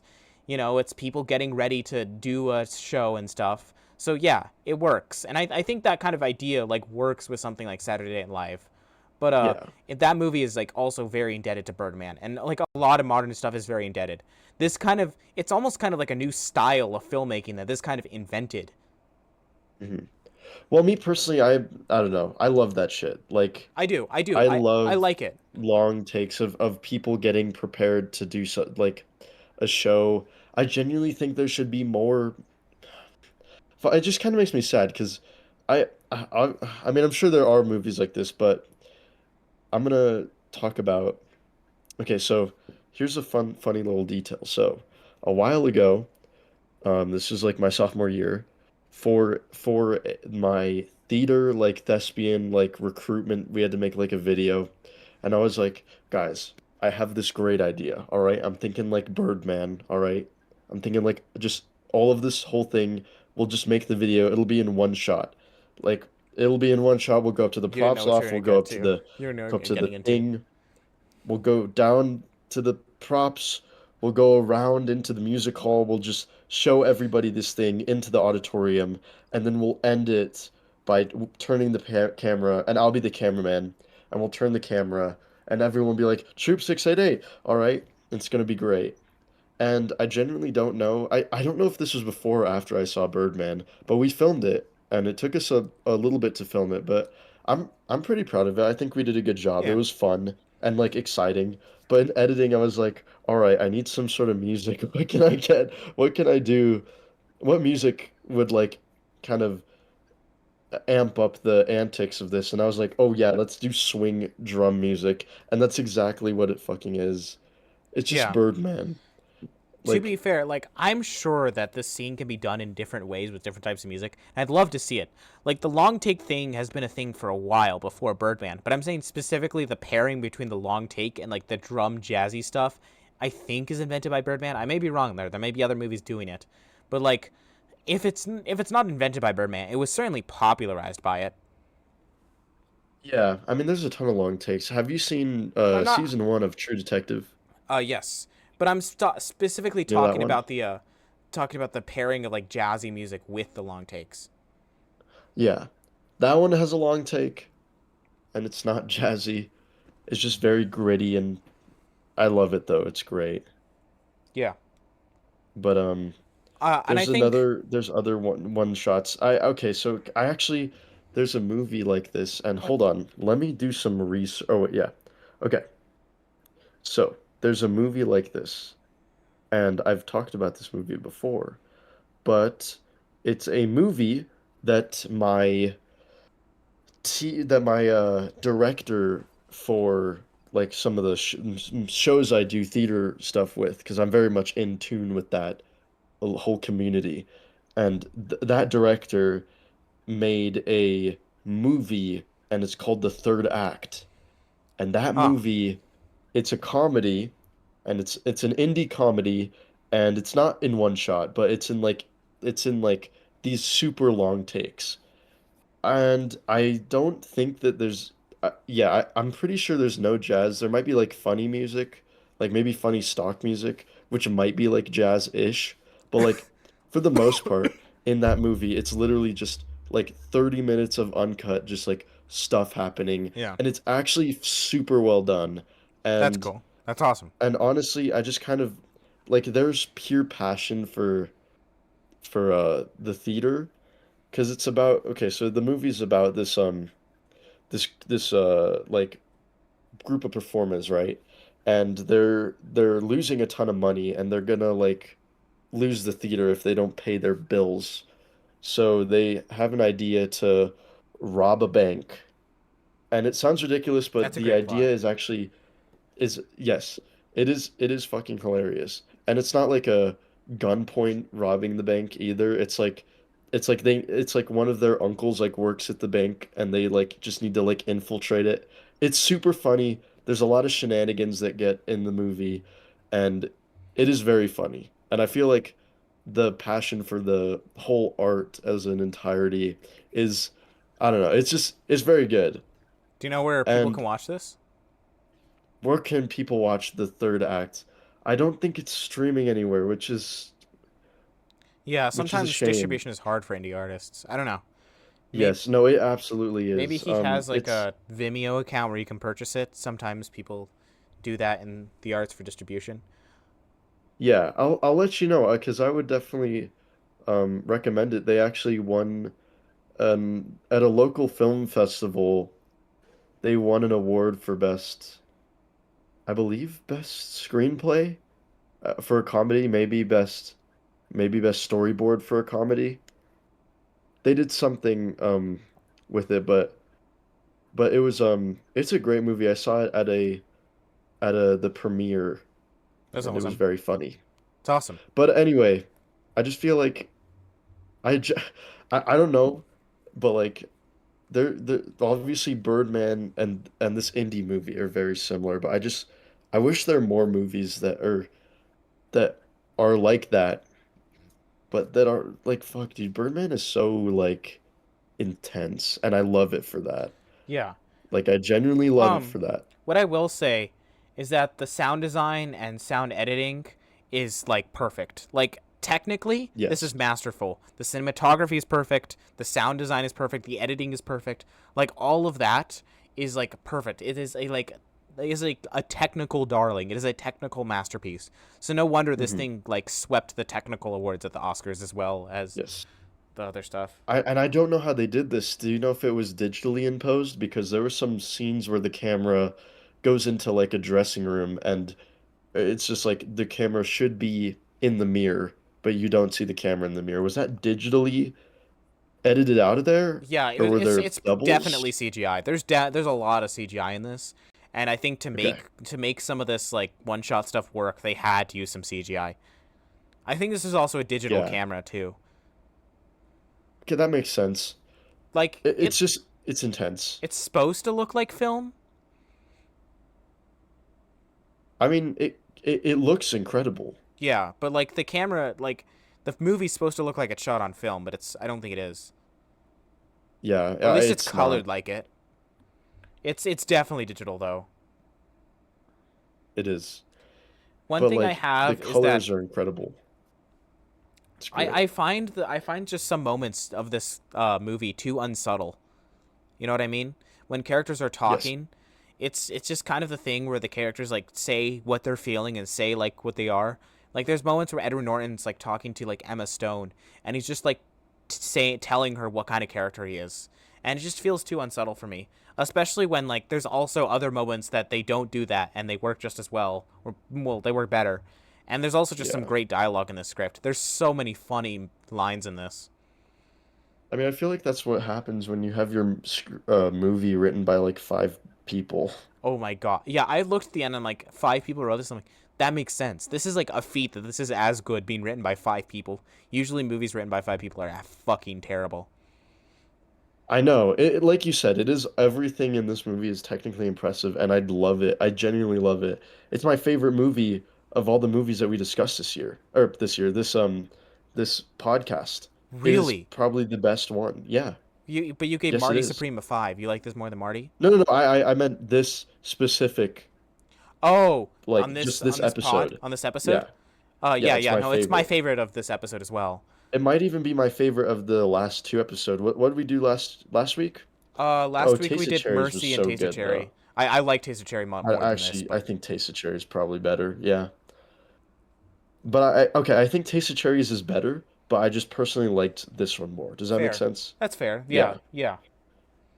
Um, fuck, I'm itching to give this thing like a 9 out of 10 because I fucking love it.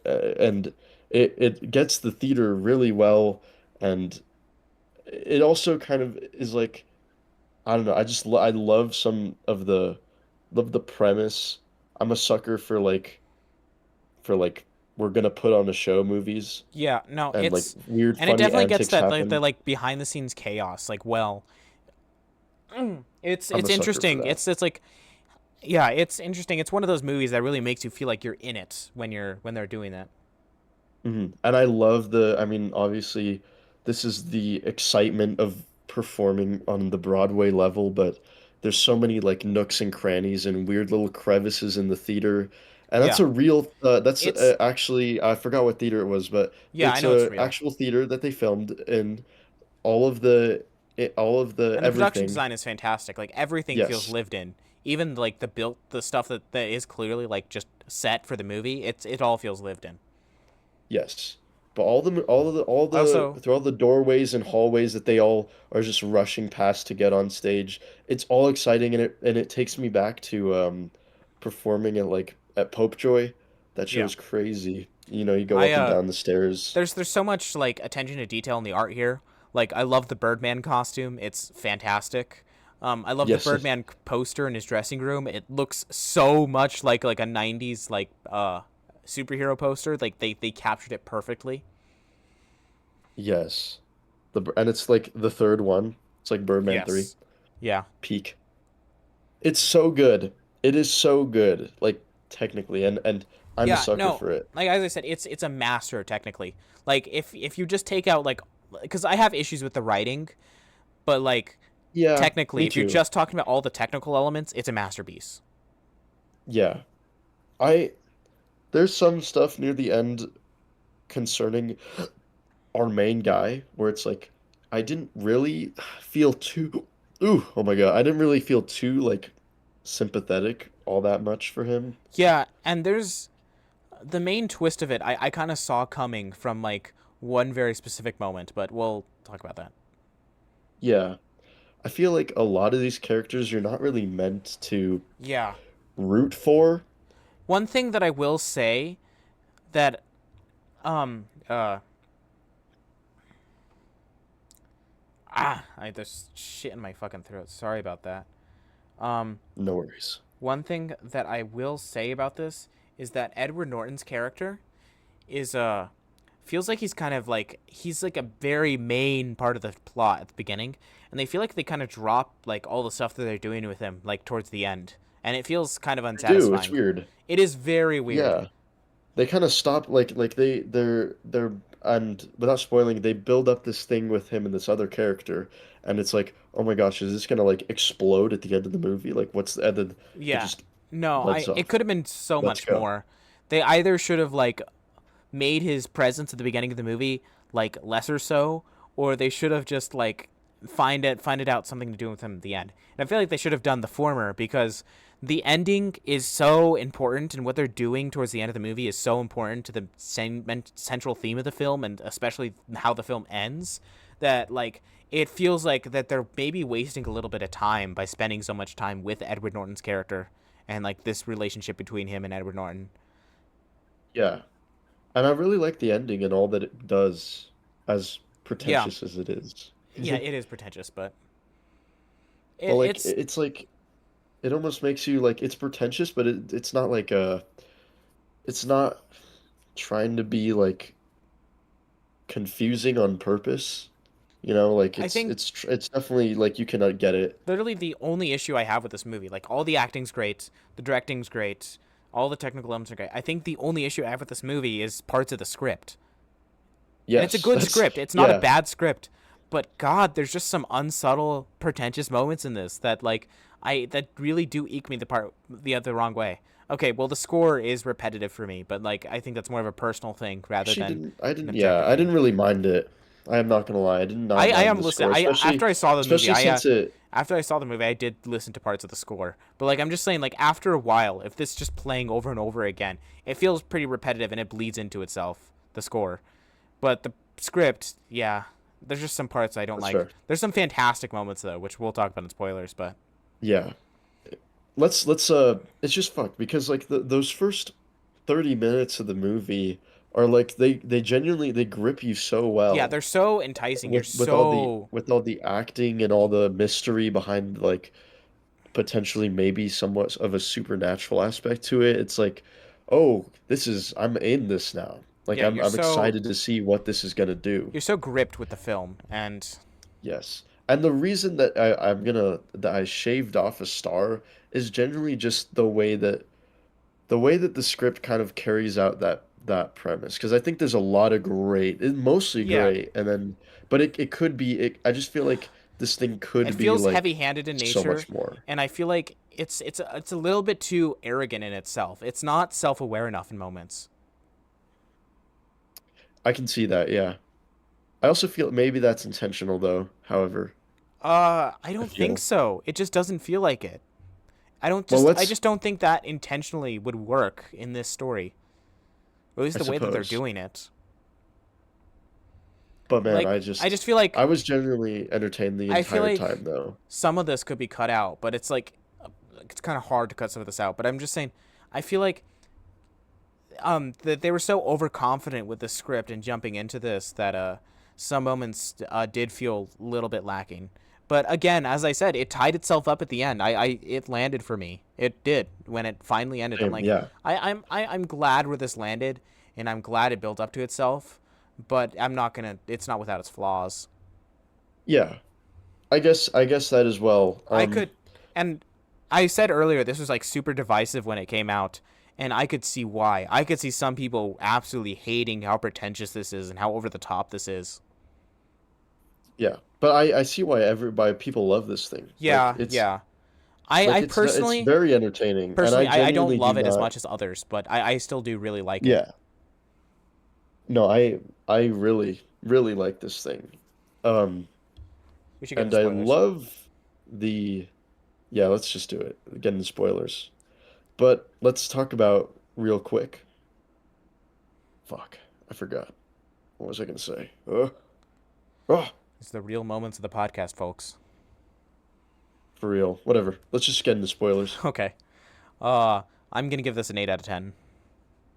I'm also giving this an 8 out of 10. But it's like a very high 8 out of 10. Yeah, mine's just barely an 8. Just made it to being an 8. Yeah, mine's more like itching for a 9, but like I don't know. Mine is I like can't. yeah, yeah. That's like me. Like mine, I'm itching a 7 here, but like I can't. There's some elements I can't deny how great they are. It is an 8, Yeah. very firmly. All right, let's talk about this thing. I said this many times, but the first 30 minutes, man, fuck. Yeah. All right, so we I don't really want to I don't really want to lay out the movie like we did for Send Help. I kind of just want to No, I talk think we should about just talk parts of about it. some elements of it. And Okay, so it would be kind of hard to do that as well. Like the movie yeah, works more yes. as like one full experience rather than moments, but you know. Yeah. So this thing it's like it gets you right away, you know, the hallway stuff is all great. It's very exciting. He gets on stage. It's also like hits He's goes off the ground running because you're like, yeah, I'm into the, like how yes. this is made and this is like technically awesome. So like, yeah, I'm really into this. But yeah, And then they're doing this play and it's like he's directing while also doing his part, right? But he's directing what the other guy just like how to say some things better. Somewhat like kind of like how do I say this? It's just very exciting and they're and every bit of acting whenever they're on stage is like that's the to me those are the best parts of the movie when they're on stage doing it and it's like super interesting. Turns out he doesn't like one guy, right? So then he like uh crashes a light on his fucking head and kills him. yeah. But then we get Edward Norton, and that is like genuinely one of the best parts. His when he performs on the stage during that like second part, and he's doing his thing. It's really good. It's really He also gripping, rapes his and then he wife, gets oh God. Well, or at least he assaults her. I don't know if he fully rapes her, he but no, he does not. he Not he fully tries to though. he very much assaults That's her. a bit later on though. I was talking about the part where he was at the table. He's Ah, doing his yeah. acting And thing, Edward and then Norton's he getting drunk. crashes out. And well, he no, because he's like, "Is this water?" And then he starts freaking out while Well, there's a yeah. premiere. I Norton wanted it love to be that drunk. It's part. not a premiere; it's a preview. I mean, a preview. Um, I love that part. That was genuinely it was interesting that this guy is such a fucking like insane he is pretentious and he's also like a method that he wants to Well, get all of drunk the on I stage. think Edward Norton and Michael Keaton are both pretentious characters. Yes, but like he doesn't want him to drink actual like alcohol on stage. Yeah. And like that's fair. Like Yeah, that is fair. he goes back. I love that. I And it's love like all the it's theater very parts. clear to start off that Norton is a character that is like very much to deal with. Like he's a lot to deal with as a character. Yeah. That that is interesting. I think any scene with Edward Norton and um oh my God, what's his name? Birdman. Michael Keaton? Love Michael Keaton is are very interesting because they're both pretentious and want to be aspire like great. They want to be great. Both of them. Um, even if Edward Norton's character doesn't want to admit that, he does like genuinely like want to be great. Well, Their I both think their he's also interactions he what do you and mean the he way doesn't want to about admit that? He's fucking arrogant. He's he bragging said to Michael Keaton about he how literally said in the bar he's like, but I'm not doing this to be great. I'm doing this because oh fuck, what did he say? He's yeah. like, I'm Yeah, just but doing he this can because say I'm one like thing and the his best. actions can display another thing. He's also bragging to That's what I Michael just Keaton. said. He's bragging to Michael Keaton about how good he is in his career and how much better he is at in his career than Michael Keaton. Like Edward Norton's character is like genuinely like in this universe like a well respected actor. Like he's like an Oscar worthy actor that's super respected, and he's bragging about that to Michael Keaton. So yes, he directly says it because he's bragging it. Well, yes. But he doesn't say that he says that he is great. Not that he like is wanting that because he knows that he already has it, but you know that he wants it just as bad as Michael Keaton does. Mm-hmm. That's what I'm saying. That's what I'm saying, my friend. Okay. And then he gets him and I don't know, I just think any of those scenes with him is interesting. Like especially the scene where he gets him out of the tanning bed and he kind of like lays on him and then swings at him and like full on punches him and they get in a fight. Yeah. I love that part. I think some of the stuff with Emma Stone and him was weird. It's obviously meant to be weird, but it's Yeah, just it's meant to be weird in the creepy. sense that it didn't go anywhere. Yeah, it So it's actually kind of didn't go like, anywhere. okay, bro, Yeah, that why'd is we do weird. that? Like I'm surprised. Keaton like saw his daughter and Edward Norton, like Emma Stone and Edward Norton, like acting like very romantic with each other in the corner of the room, and I'm surprised he didn't do anything. Like he seems like the kind of character that would like go up and like fucking beat Edward Norton up.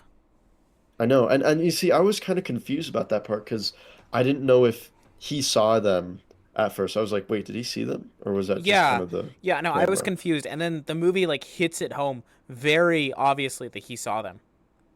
Yes, Maybe it's saying that like he's so it's probably far saying that he's just kind of yeah, he's he's just so far like gone. He just doesn't really. he's so distracted with wanting to be successful that the other elements of his life that like really do matter are like falling by the wayside. Yeah, I just and honestly, that's it not bad. yeah, That's it's not a not bad bad, thing. but I still think it should have been Makes developed a sense. little bit more because still think at that point in the movie, Keaton is still like a very on edge character who I feel like would do something like that and does care about his daughter still. I think he cares I about his think it daughter just I until think the it end. maybe it would have been better if that was brought up at the end of the movie Yeah, if he genuinely does care and maybe even Edward Norton's character pulls up at the end of the movie because I but feel he's like just that's forgotten kind of about. just super like the movie forgot about his entire character and it's like kind of weird. What I will say, I feel my like his closure wasn't that great either. no. I don't even remember the last scene he was in. I mean, it was probably The just last scene is when he walks in yeah, with his when he underwear. shoots him in the nose, but I guess whatever.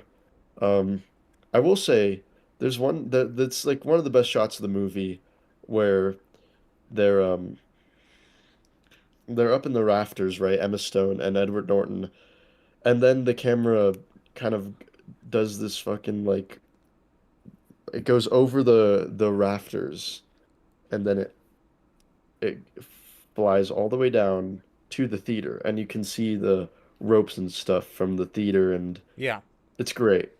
CGI. What? I think that was a CGI shot, but yeah, at least it seemed Well, like it. no.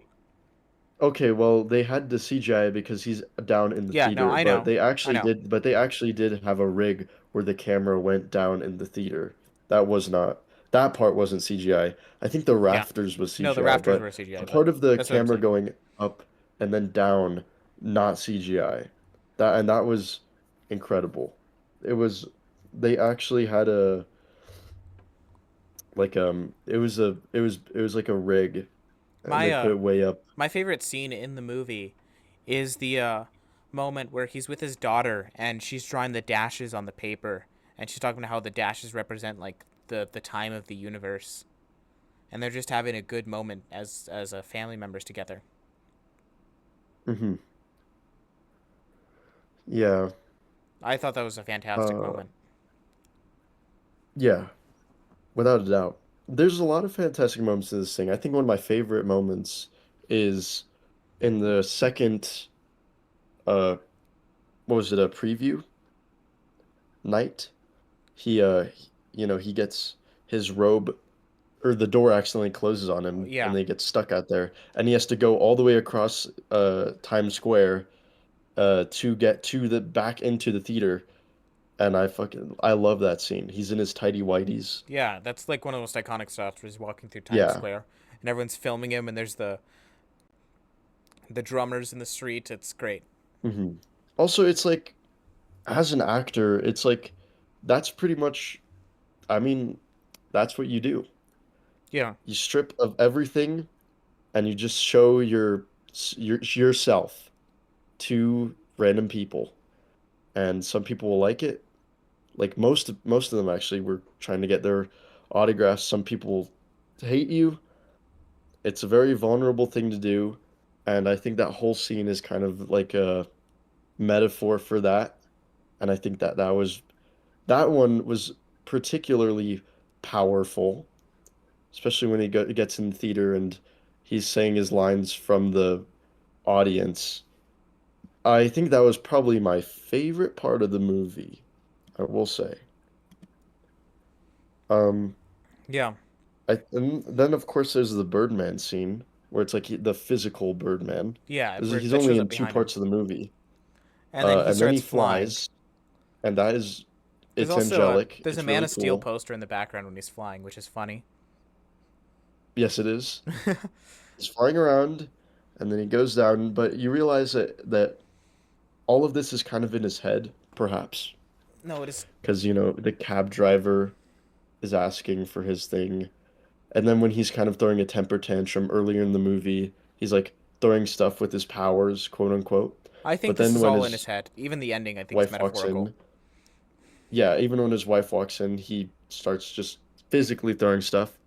Only thing that is kind of weird is that he is the death of the original actor, because it's like presumed that he did it, but it's probably just He being said like, he yeah, he rigged just it. fired him.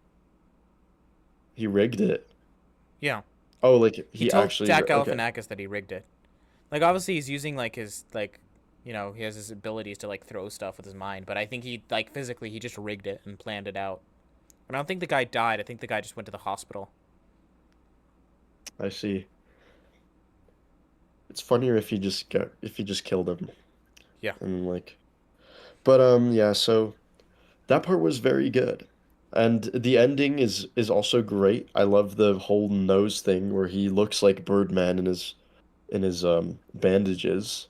Yeah, the mask, the mask that the Hmm. bandages make. And then we get to the title of the movie, um, with the news article Yes. and review, which was interesting. I will say I thought that he was just gonna kill himself, and then like I thought that he killed himself on stage, and then I thought the movie was gonna end with just the people clapping. Like That would I have been was a like, fantastic okay, ending. we're gonna see a directed by thing right now. And then it didn't do that. And honestly, I don't know. I feel like the ending it's really good, but I feel like it would probably be more powerful if he just actually shot himself. And then the people started clapping, and then we just kind of go Yeah, into the and it's credits. a great moment too because you can see the audience. They're like, for a moment, they're hesitating, wondering if they should clap and if it's real, and then they started clapping. Yeah. But then it was like, oh no, he just shot his nose off, and I was like, oh okay. Yeah, that felt a little cheap. And I also saw that coming when Edward Norton told him that you can see the orange in the gun. You need to get a better gun.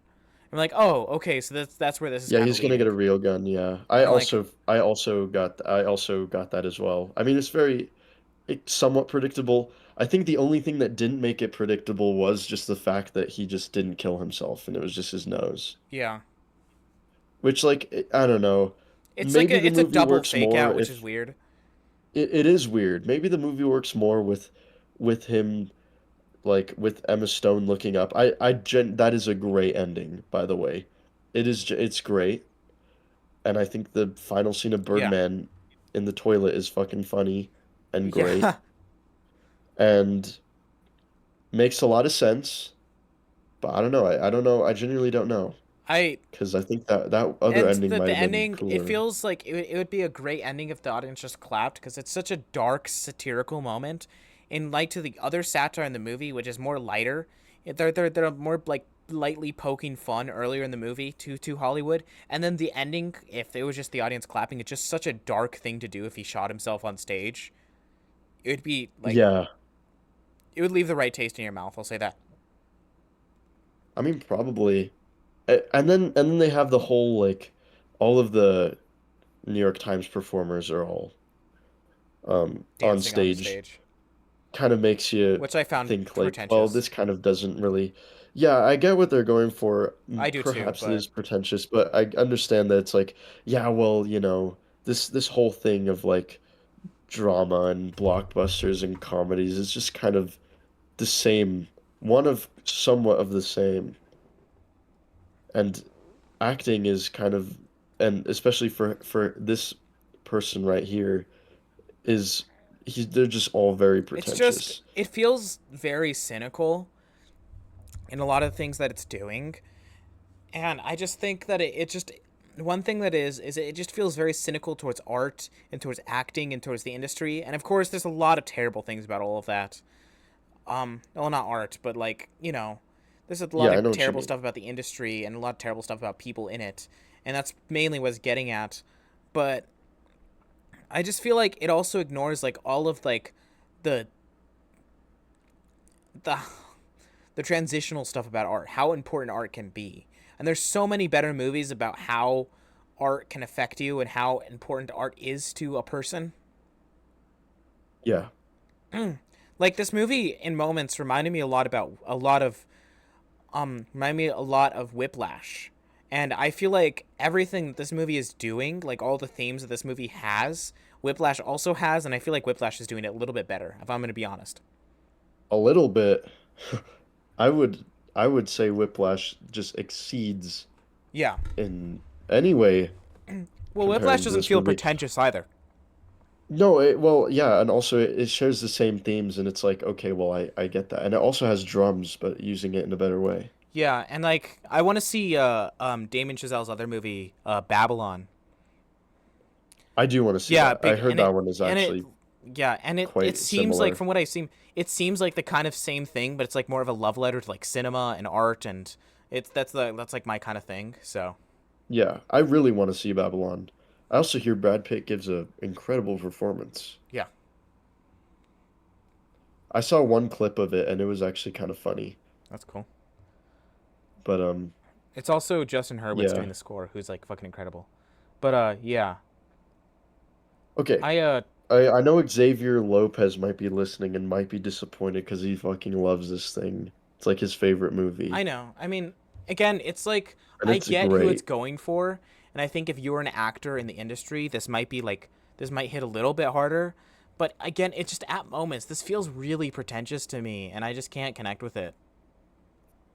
I guess we're throwing that word around a lot. I've noticed. Pretentious? Yes, Well, this movie is and yes, pretentious. Like it is. This movie is yes, but I didn't. I don't. I'm not like bothered by it though. I mean, I I'm guess not going to lie, because like I mean it's like just whatever. it's like We're all we just talked pretentious. about Like this. it's fine. Yeah, we are. I mean, this whole podcast is pretentious, and the kind of fucking conversations we have are a little pretentious. We're a little two pretentious little fucks that speak to each other. But like, Exactly. it reminds me. 3 hours Like all I'm gonna say per episode. is that last episode, I mean not 2 episodes ago, we talked about Mulholland Drive, which is doing a bunch of weird shit, and it's doing all this surreal stuff, and it's talking about the industry and speaking about a lot of the same shit that this is speaking about, and with Mulholland Drive going more weird and more surreal, it somehow never feels pretentious. It feels scrappy kind of, which is Yeah, yeah. I see that now, but I did not agree with that statement. Um, well, actually, no, I think Mulholland Drive might be a little bit like just a little, just like a little. I don't think so. I mean, At I least think the we people had that this. like I it, think we had the same including conversation me, at the Mulholland Drive episode. we did. I personally think that it's just a little bit, maybe. I just I don't. think I so. see Lynch as a person. And I'm like, that's just the guy. I suppose. It's I suppose. like okay, I might be giving a hot take here. I know we both love Bob Dylan. Bob Dylan is my favorite musician, maybe like ever. He's my favorite artist. I find him Cool. slightly pretentious, just ever so slightly. Slightly is insane. Yeah, I mean me. Like I what I'm think gonna he's say is incredible. that like, and this is in relation to Birdman. Don't worry. But Bob Dylan is like known as much for his personality and his mystique as he is for his music. His music is fantastic, and his personality is so cool. Like the way he carries himself, the way he's done interviews, the way he holds his personality is amazing. But all I'm going to say is Bob Dylan doesn't get to that place that he is and act how he is and is so like concise with his personality without wanting to be Bob Dylan. That's all I'm going to say. Yeah. No, that's And I exactly. don't Yeah, I think mean, he I made don't a think that persona really for I don't himself. think that It's not like ruins I don't think that ruins bad. his Yeah. persona at all. Like his No, it persona is doesn't. It's still just fantastic, but it's it's just slightly put on. It's yeah, it acting, is. right? And Yeah. I mean they get at this in like the Complete Unknown movie, which is like one of my favorite elements of that film. But like yeah, he lied about his past and he's trying to create a character for himself and that's what he's playing. It's Hmm. performance art, which is fantastic, but It is. And also, this is actually one thing I actually do appreciate, but no phones at concerts, he's definitely a lot of he artists are doing that now. I would love to yeah, see him live. he wants people inside all together embracing music. Yeah. And that's beautiful. But Um, do you like his Christmas album? I I I think it's very interesting. Look, all I'm going to say is, not I also everything think Dylan it is. makes is a masterpiece.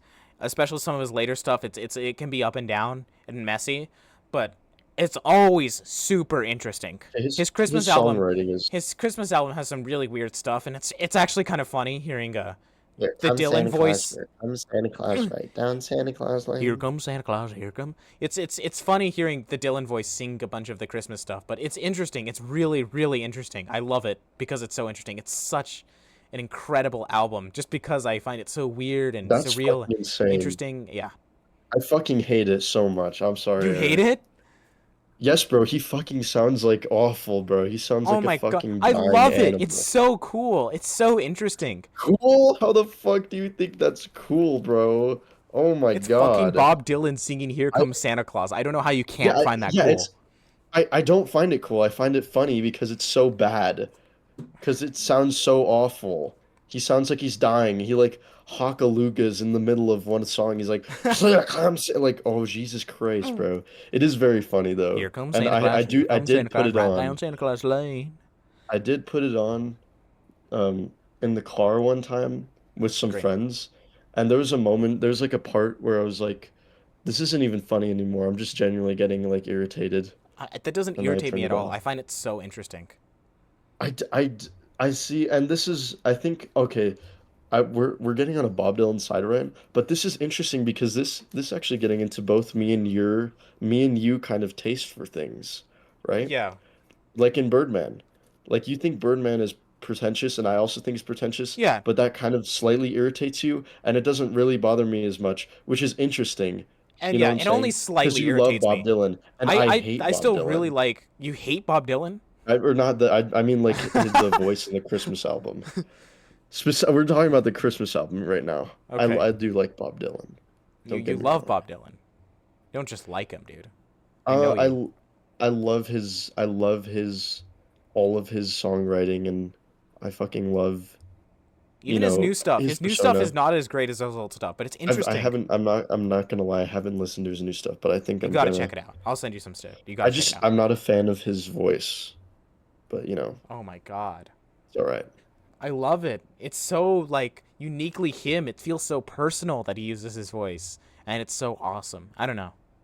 No, I think it's good, and I don't think that just because you have like maybe technically a bad singing voice that you shouldn't be allowed to sing your songs. That's like ridiculous. And I'm so happy that he does. I just I just you would never catch me like One thing, unironically one thing that I listening to will say, that. he's I'm quiet at sorry, bro. concerts. He doesn't like other artists. He doesn't come out and go, "Hello, how you doing, guys? I love this city, and I can't wait to share with my." He literally just comes out Yeah. quiet. He sings his songs, then he leaves. At least from what I've heard. Yeah, no, I also heard that. I also hear that he's I mean for some concerts that his audio levels are a little bit chopped I and that don't you can't even fucking hear him honestly. At, sometimes. at at some point, I don't fucking care. It's fucking Bob Dylan in front Yeah, of because you. it's Bob Shut up and Dylan, fucking right? listen. Oh my god, the audio levels, they suck. No, Fucking Bob I Dylan is just mean singing to like you. Shut the fuck no, up. I mean like the audio levels are bad in the way that like you can't hear him. Like you can hear his guitar, but you can't hear his voice. I Like his think. mic, like I Okay, think that's what I'm gonna that's come in what with they were a saying. real hot take here that you're gonna hate, but I think that Bob Dylan singing "Here Comes Santa Claus" from his Christmas album makes me more um proud, and that we have Bob Dylan. It makes me more like think that we're so lucky to have Dylan in our lives than fucking something like "Blowing in the Wind," because it's just so interesting. And I'm not saying "Blowing in the Wind" is a masterpiece. It really is. It's there's no flaws with it, but I'm just saying, I'm just like, he's such an interesting character, and I think that that song represents so much more about how interesting of a character he is. That just makes me think how lucky we are to have him. That's insane, but also I see what you're coming from. I Also, actually don't hate that take. Also, something I about it just that I fucking like hate. is that it shows that he's not flawless. Like, some people like consider Dylan like a god, like a flawless musical god, and I'm like, no, he's not. He's just an awesome guy, and he's so fucking cool, and he's so fucking interesting, and he puts on a persona for the audience, and he He has an interesting performance act that he does that's just as important as the music, and his music is fucking incredible. Like, he's not a god, he's just a fucking awesome dude. Yeah. Here comes Santa Claus. Here comes Santa Claus right Rat now. down Santa Santa Claus Claus Lane. Lane. All right, let's talk. Let's talk about fucking Birdman. Birdman. Oh no, we're talking about That's a Bob. good movie. This became the Bob Dylan episode. Okay, We should have a Bob Dylan episode. we should. How do we relate what we just talked about to Birdman? How do we tie this We in? wanted to talk about it. It's our fucking podcast. If you don't want to listen, shut the fuck Okay, up and look. go listen to Okay, something yes, else. but like, listen to me.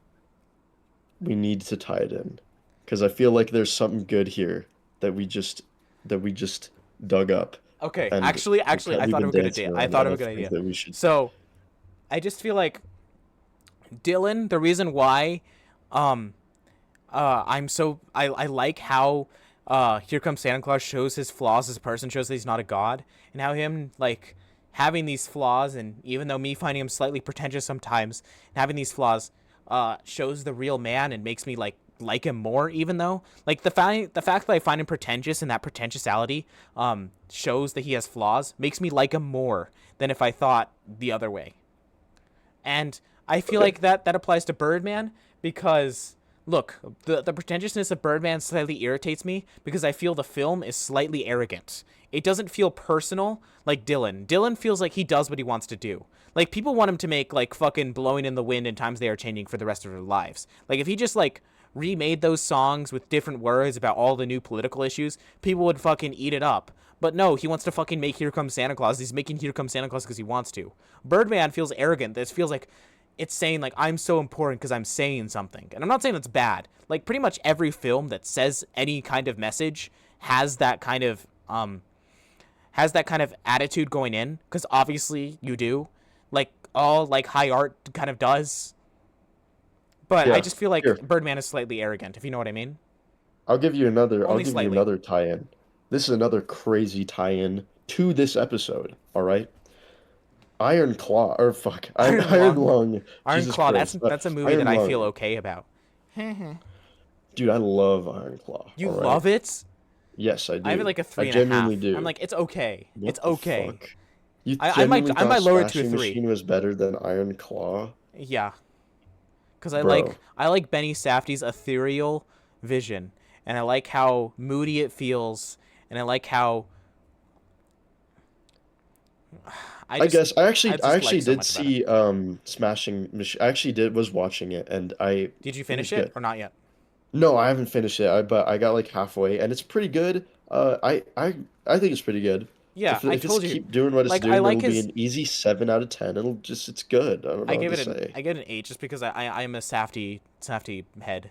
And also might be just I love the curse so fucking much Safety that like head. I love the curse so fucking much that just gave me a higher opinion of Benny. But yeah, I like it a lot. It's just Yeah, it's so and I love the way ethereal. it's shot. It's And great. I It's love good. the way it's shot. Like Yeah, I it's love the way awesome. Marty is shot, but like I think Smashing Machine just works so much better for its character. Like you feel so much more active in the experience, which is amazing. But we're not Well, talking yeah, about because it was shot Smashing like a Machine. kind of a live. It's like a not okay. It's shot like it, but It's shot it's like like a a live, documentary. like a documentary slash. I was gonna But say like also from what I've what was heard, it? it's pretty much 1-to-1 with the documentary, because there's another documentary.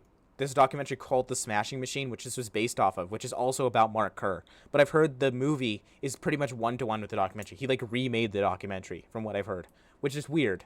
And if I see the Kind of weird. documentary and it is that might like lower my opinion of the movie because that does feel kind of cheap. But right now I find Yeah. it interesting. Okay. Here's the thing though. Here's the big thing. Yep. I was gonna say more like reality TV than documentary. Okay. I feel like the slight zoom ins. It just makes me feel like I'm watching a bachelor show or something like that. Obviously, it's very high quality and it's just I like super unique. I like how we went on But like like, this tangent from you saying Iron Claw instead of Iron Lung. You were gonna say something okay, about wait, Iron hold Lung on. and But Bob Iron Dylan. Claw is great, all right, and No, it's I'm not not gonna fucking change great. my It's opinion. good. I'm not gonna say it's a bad Bye. movie. I mean, actually, there could be an argument made that it's a I'm bad movie, casting it. but it's not I fucking it's okay, not but like great in any sense of the word, dude. sure it may manipulate your emotions slightly. Okay, not Slightly. slightly. No, incredibly. But the end note of Iron Claw is I don't know. I just think it's Eh, so eh. powerful. I don't know. You bro, Eh. you need to At the end, I'm lock like, in, at the end, Eric. I'm You like, need to eh. lock I'm like, in. it's okay. It's okay. Eh. That's what I want when I saw the Iron Claw. Average Safety head, bro. I'm just kidding. Average Saft, yeah. No, no. This, uh, Iron Claw. I loved it, bro. I genuinely loved that movie. Okay. Well, there's Okay, movies that I love and that that you the don't like. ending is incredible. Well, also, All right. I can't listen to you anymore. You're a fucking Wicked fan. I can't.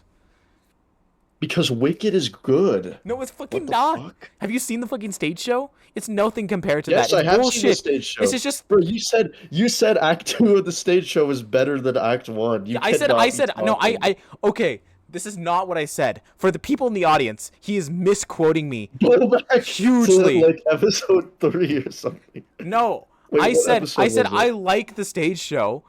I don't think I said this on the podcast. I think I just said this to you personally. But I No, said, you said it on the pod. I if I remember said on the pulling it pod, up. you're gonna pull it up right now. You said Act One is better than Act Two Yeah, Act One is better in the than Act 2. Wicked stage play. Yeah, Act One is like better. That's like generally agreed upon. No, But you said Act Two is better. yeah, okay. Look, let me say what I'm gonna say. This is my belief as of right now. Maybe I said something different on the pod, but Okay. Act 1 is generally agreed upon as better. I prefer Act 2 just because I liked it a lot when watching the stage play. I agree it has issues, but come on, I had so much fun watching it. But Wicked for Good is a fucking bad movie.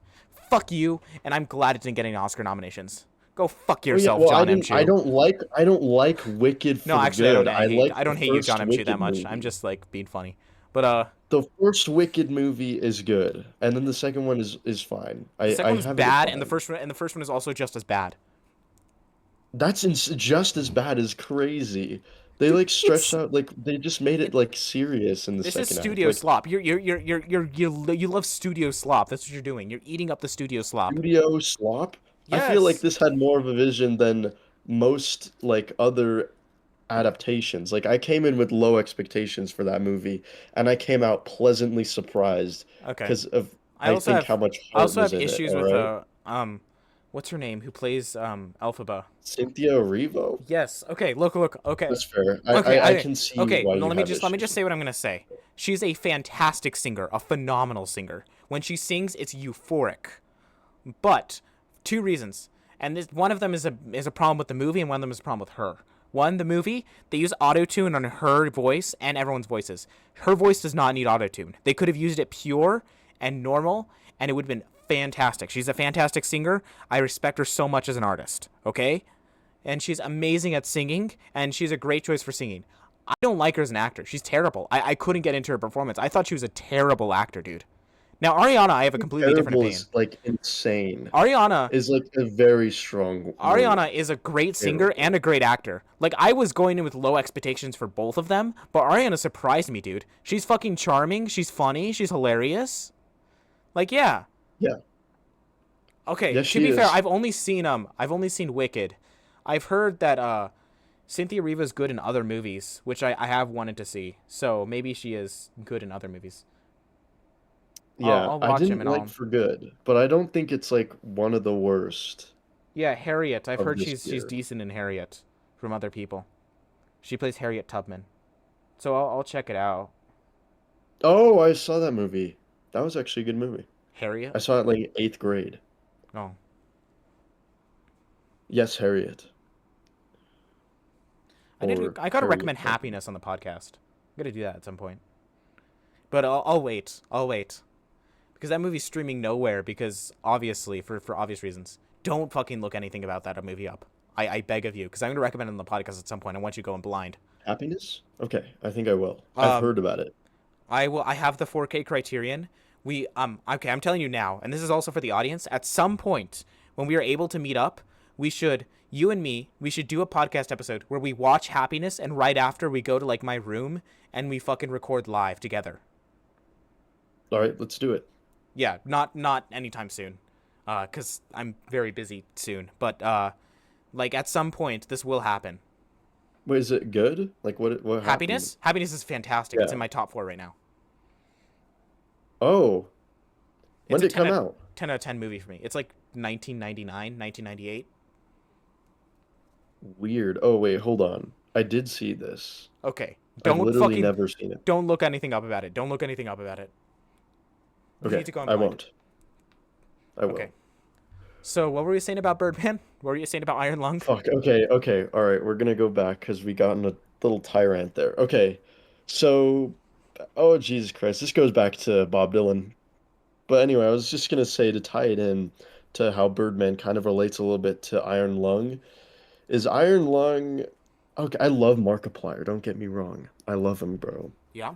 But like writing this type of character and then casting yourself, it It's feels kind of pretentious. no, no. I'm Okay, just we're I'm throwing just that word kidding. I'm around just too actually just much, throwing that word around just to be funny now. just to I don't fuck think it's with that me. pretentious, but No, I just think it's kind of a little bit what's the word? I don't want to say loathing because that's very, very intense. I just mean it's kind I, of I kind of get what you're going for. I wouldn't say he just kind of selfish either. inserts himself. It's not selfish, it's just self s- I can't say loathing I because just that think is too it's just that much. he doesn't have um and I think in other ways he has this, but there's not an objective view of his art. And I'm not saying he doesn't have that. Well, actually, I don't want to say that because that's insulting too, and I think he does have that.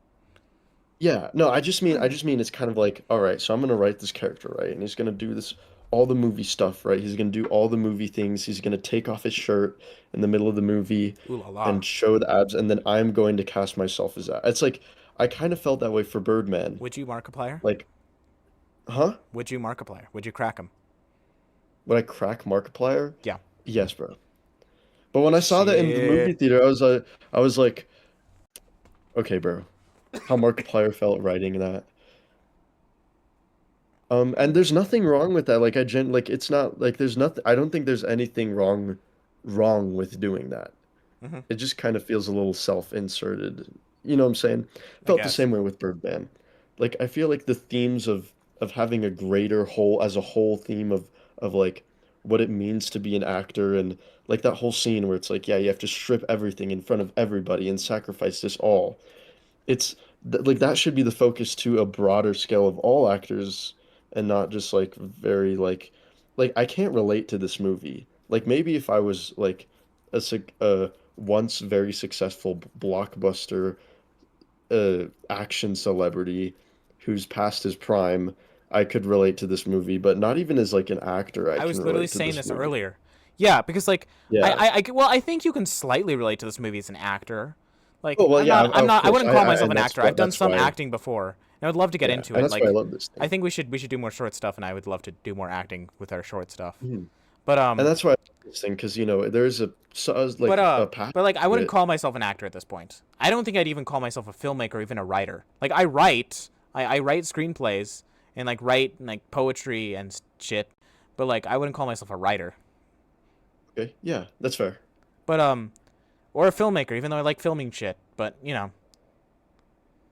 Well, I don't uh, know. I would consider if I were you, I would consider myself a filmmaker. and a writer. Yes, because you did both that, you I know? guess so. I don't know.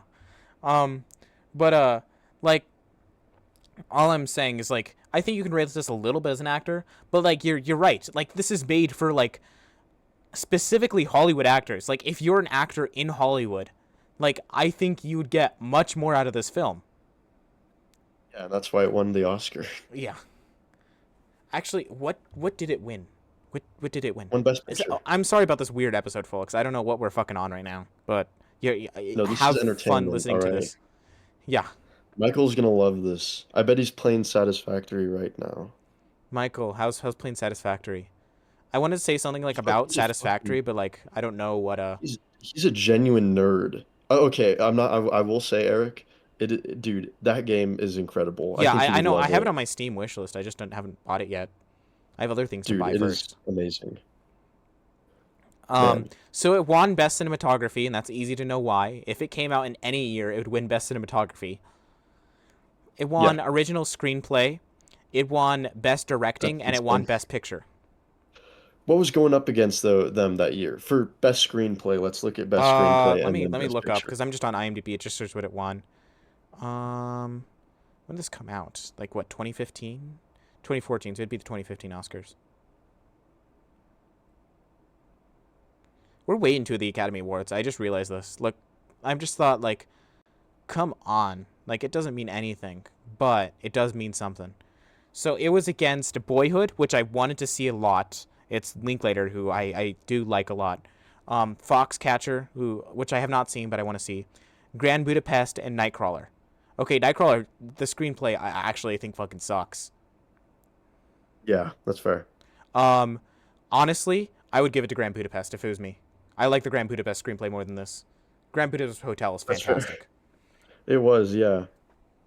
Um, let's see what else it won. Oh, Interstellar won visual effects. Only What was fair. it? Birdman. Whiplash won sound mixing over Whoa, Birdman. These came Whiplash out in was the going same up against year. the year. Shit. These came out in the same year. Why didn't Whiplash? I feel like Whiplash was just the better movie. Yeah. Sound editing. American Sniper won sound editing over Birdman. The Hobbit: The Battle of the Five Armies was nominated for sound editing. Look, man, I don't hate the Hobbit movies as much as everyone else does, but sound editing for Battle of the Five Armies. Jesus Christ. I would give sound editing to Birdman and sound mixing. I don't know. They merged those categories at some point as just sound design, which is weird. It should be different. Um. Yeah. Oh yeah, Grand Budapest won production design. Deserved. This should have been nominated for production design. They fucking nominated Into the Woods instead of this. God, I fucking hate the Academy. I fucking hate them. They pick their nose, and they're old little fucks who pick their nose. Um, this won Best Picture. Okay, it was Yes, going it against did. Whiplash, Grand Budapest, American Sniper. I don't know why people like that movie that much. It's okay. It's nearing bad for me, but Theory of Everything. I haven't seen that in a Because while. you're not a patriot, bro. I'm just kidding. Selma. I haven't seen I've that in a never while. seen it. He's like holding like a fake baby in that movie. I know everyone talks about that, but it's just still funny. The movie's hilarious. Oh yeah, I know I do about find that. American Sniper hilarious. Uh, Hilarious. I've never seen it, but honestly, I Best do Picture, like I would Clint give it to Eastwood. Grand Budapest or Whiplash. I'm gonna be honest. I like both of those movies more than Birdman. I would give I it to feel like we're Whiplash. shitting on Birdman, but I like the movie. No, it's a great movie, but compared to Whiplash, there's nothing on it. I'm sorry. Music original song. What fucking glory from Selma won. Okay, this is the biggest snub. Well, one of the biggest snubs in Oscar history. The Lego Movie Everything Is Awesome did not win original song that year. Are you serious? Yeah, it went to That's Selma. No one fucking remembers Glory from Selma. I'm still humming Everything Is Awesome. same. Unbelievable. It won. Okay, so It lost original score. Shit, Interstellar should have gone original score that year. Grand Budapest won it, which it's Alexander Desplat, who's a fucking incredible score, but Hans Zimmer should not. Okay, we should stop obsessing over the 2015 Oscars. we should talk about Bob Dylan for another 20 minutes. I mean, I'd be down, but we should probably talk about Birdman. I don't know where to close this conversation now. It's gotten so convoluted. No, this is entertainment. The little side tangents is what makes it. Yeah, this is entertainment, dude. This is the one of the funnest episodes we've ever recorded. Michael's coming right now. Do you have Um, more to say about Birdman? I uh, I mean, I liked it. Don't get me. I know we've been shitting on it, but like, I liked it, uh, yeah, it was good. It was more than good. I think it was dude. great. This is three. Um, Eight This out of episode's 10. gonna be like 3 hours and 30 minutes. We've been talking for that long. Good, I very good. it's always so weird when we record an episode and then we like it comes out and I'm like it when we had a conversation it did not feel that long. It felt like a 30-minute conversation. I feel like I barely talked to you, but like, I dude, know. we get so into it. It's like 3 hours. Just what happens Yeah, it's awesome. Let's when keep you going watch too. Birdman. Let's see how long we can make it. I have more shit I could say. Bring up anything. Bring up the fucking Super Bowl because it's coming. All Actually, right. the What Super about Bowl the has already Super Bowl? happened by the time this episode comes out. So All right, crazy game last night. Who's it up against? I don't know. I don't know football. Hold on, just look it up. Hold on, look it up. Are we? Is this related to It's gonna Birdman? look okay, but it's gonna look really cool when I say that a team is gonna win and then they I'm not win. editing this out. You know, I'm not doing the work to edit this out, right? No, yeah, okay, Seahawks. Okay, so it's crazy that the Seahawks won. You think the Seahawks are gonna win? Sure, I don't know. I don't really care. I don't follow football that much, but I have no all idea. right, Seahawks are gonna win. When the episode drops on Monday, I have no idea. Seahawks win, and I'm getting Are you gonna $500 watch the Super because they Bowl? won. I might, because there's some cool Yeah, commercials. yeah. I mean, sure. I'm gonna see the new Avengers Doomsday trailer coming There's out. not gonna be an Avengers Doomsday trailer at the Super Bowl. That's bro. That's what you think, but little do they know they're cooking. All right.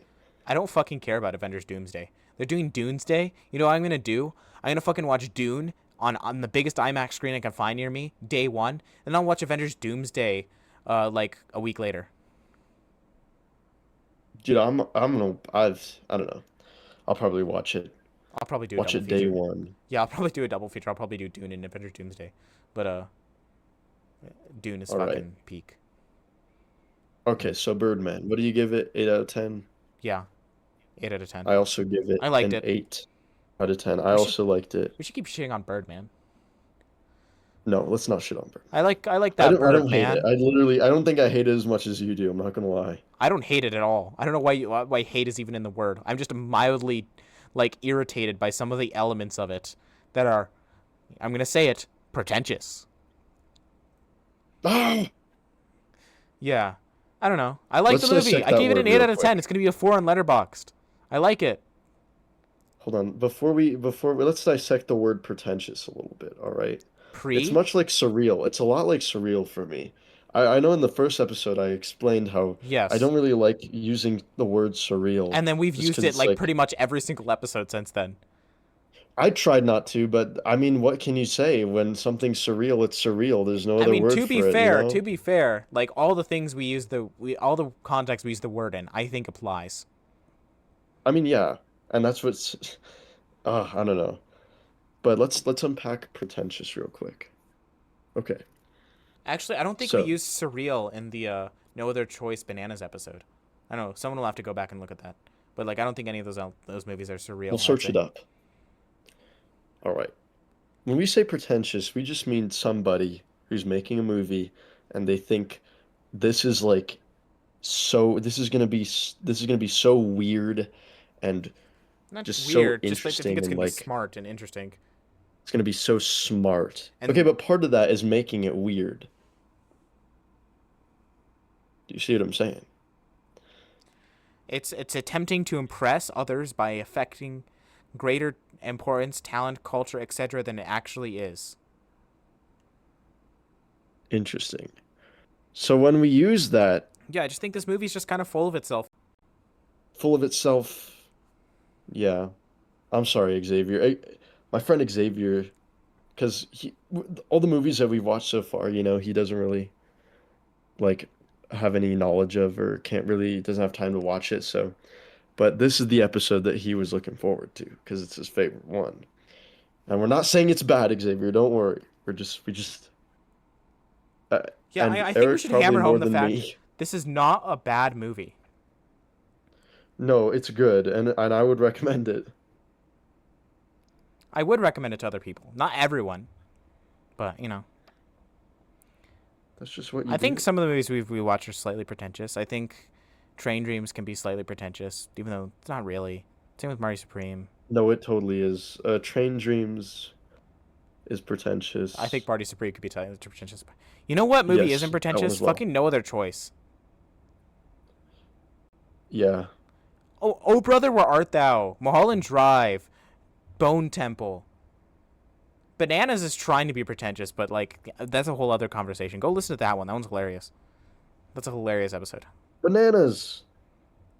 Actually, I don't think pretentious applies to that many movies we've talked about. This is a bananas episode. Yeah. Yes, it Um, is. Okay. I don't think there's too much to say about Birdman. about Birdman. I think literally I've said everything that I've wanted to say. Maybe more will come to me, but it's all right. Um, yeah. I guess That's pretty much it. That's pretty much it. Maybe this maybe this one thing all right, we're taking it back to send help. Okay? Okay. And I forgot to I say this, love Send but Help. I Fantastic. just Let's. looked at this. It's literally the only thing I said in my notes, because for Iron Lung and Send Help, I kind of just raw dogged it. I did too because I didn't know we were But talking about it, so I didn't make notes when watching them.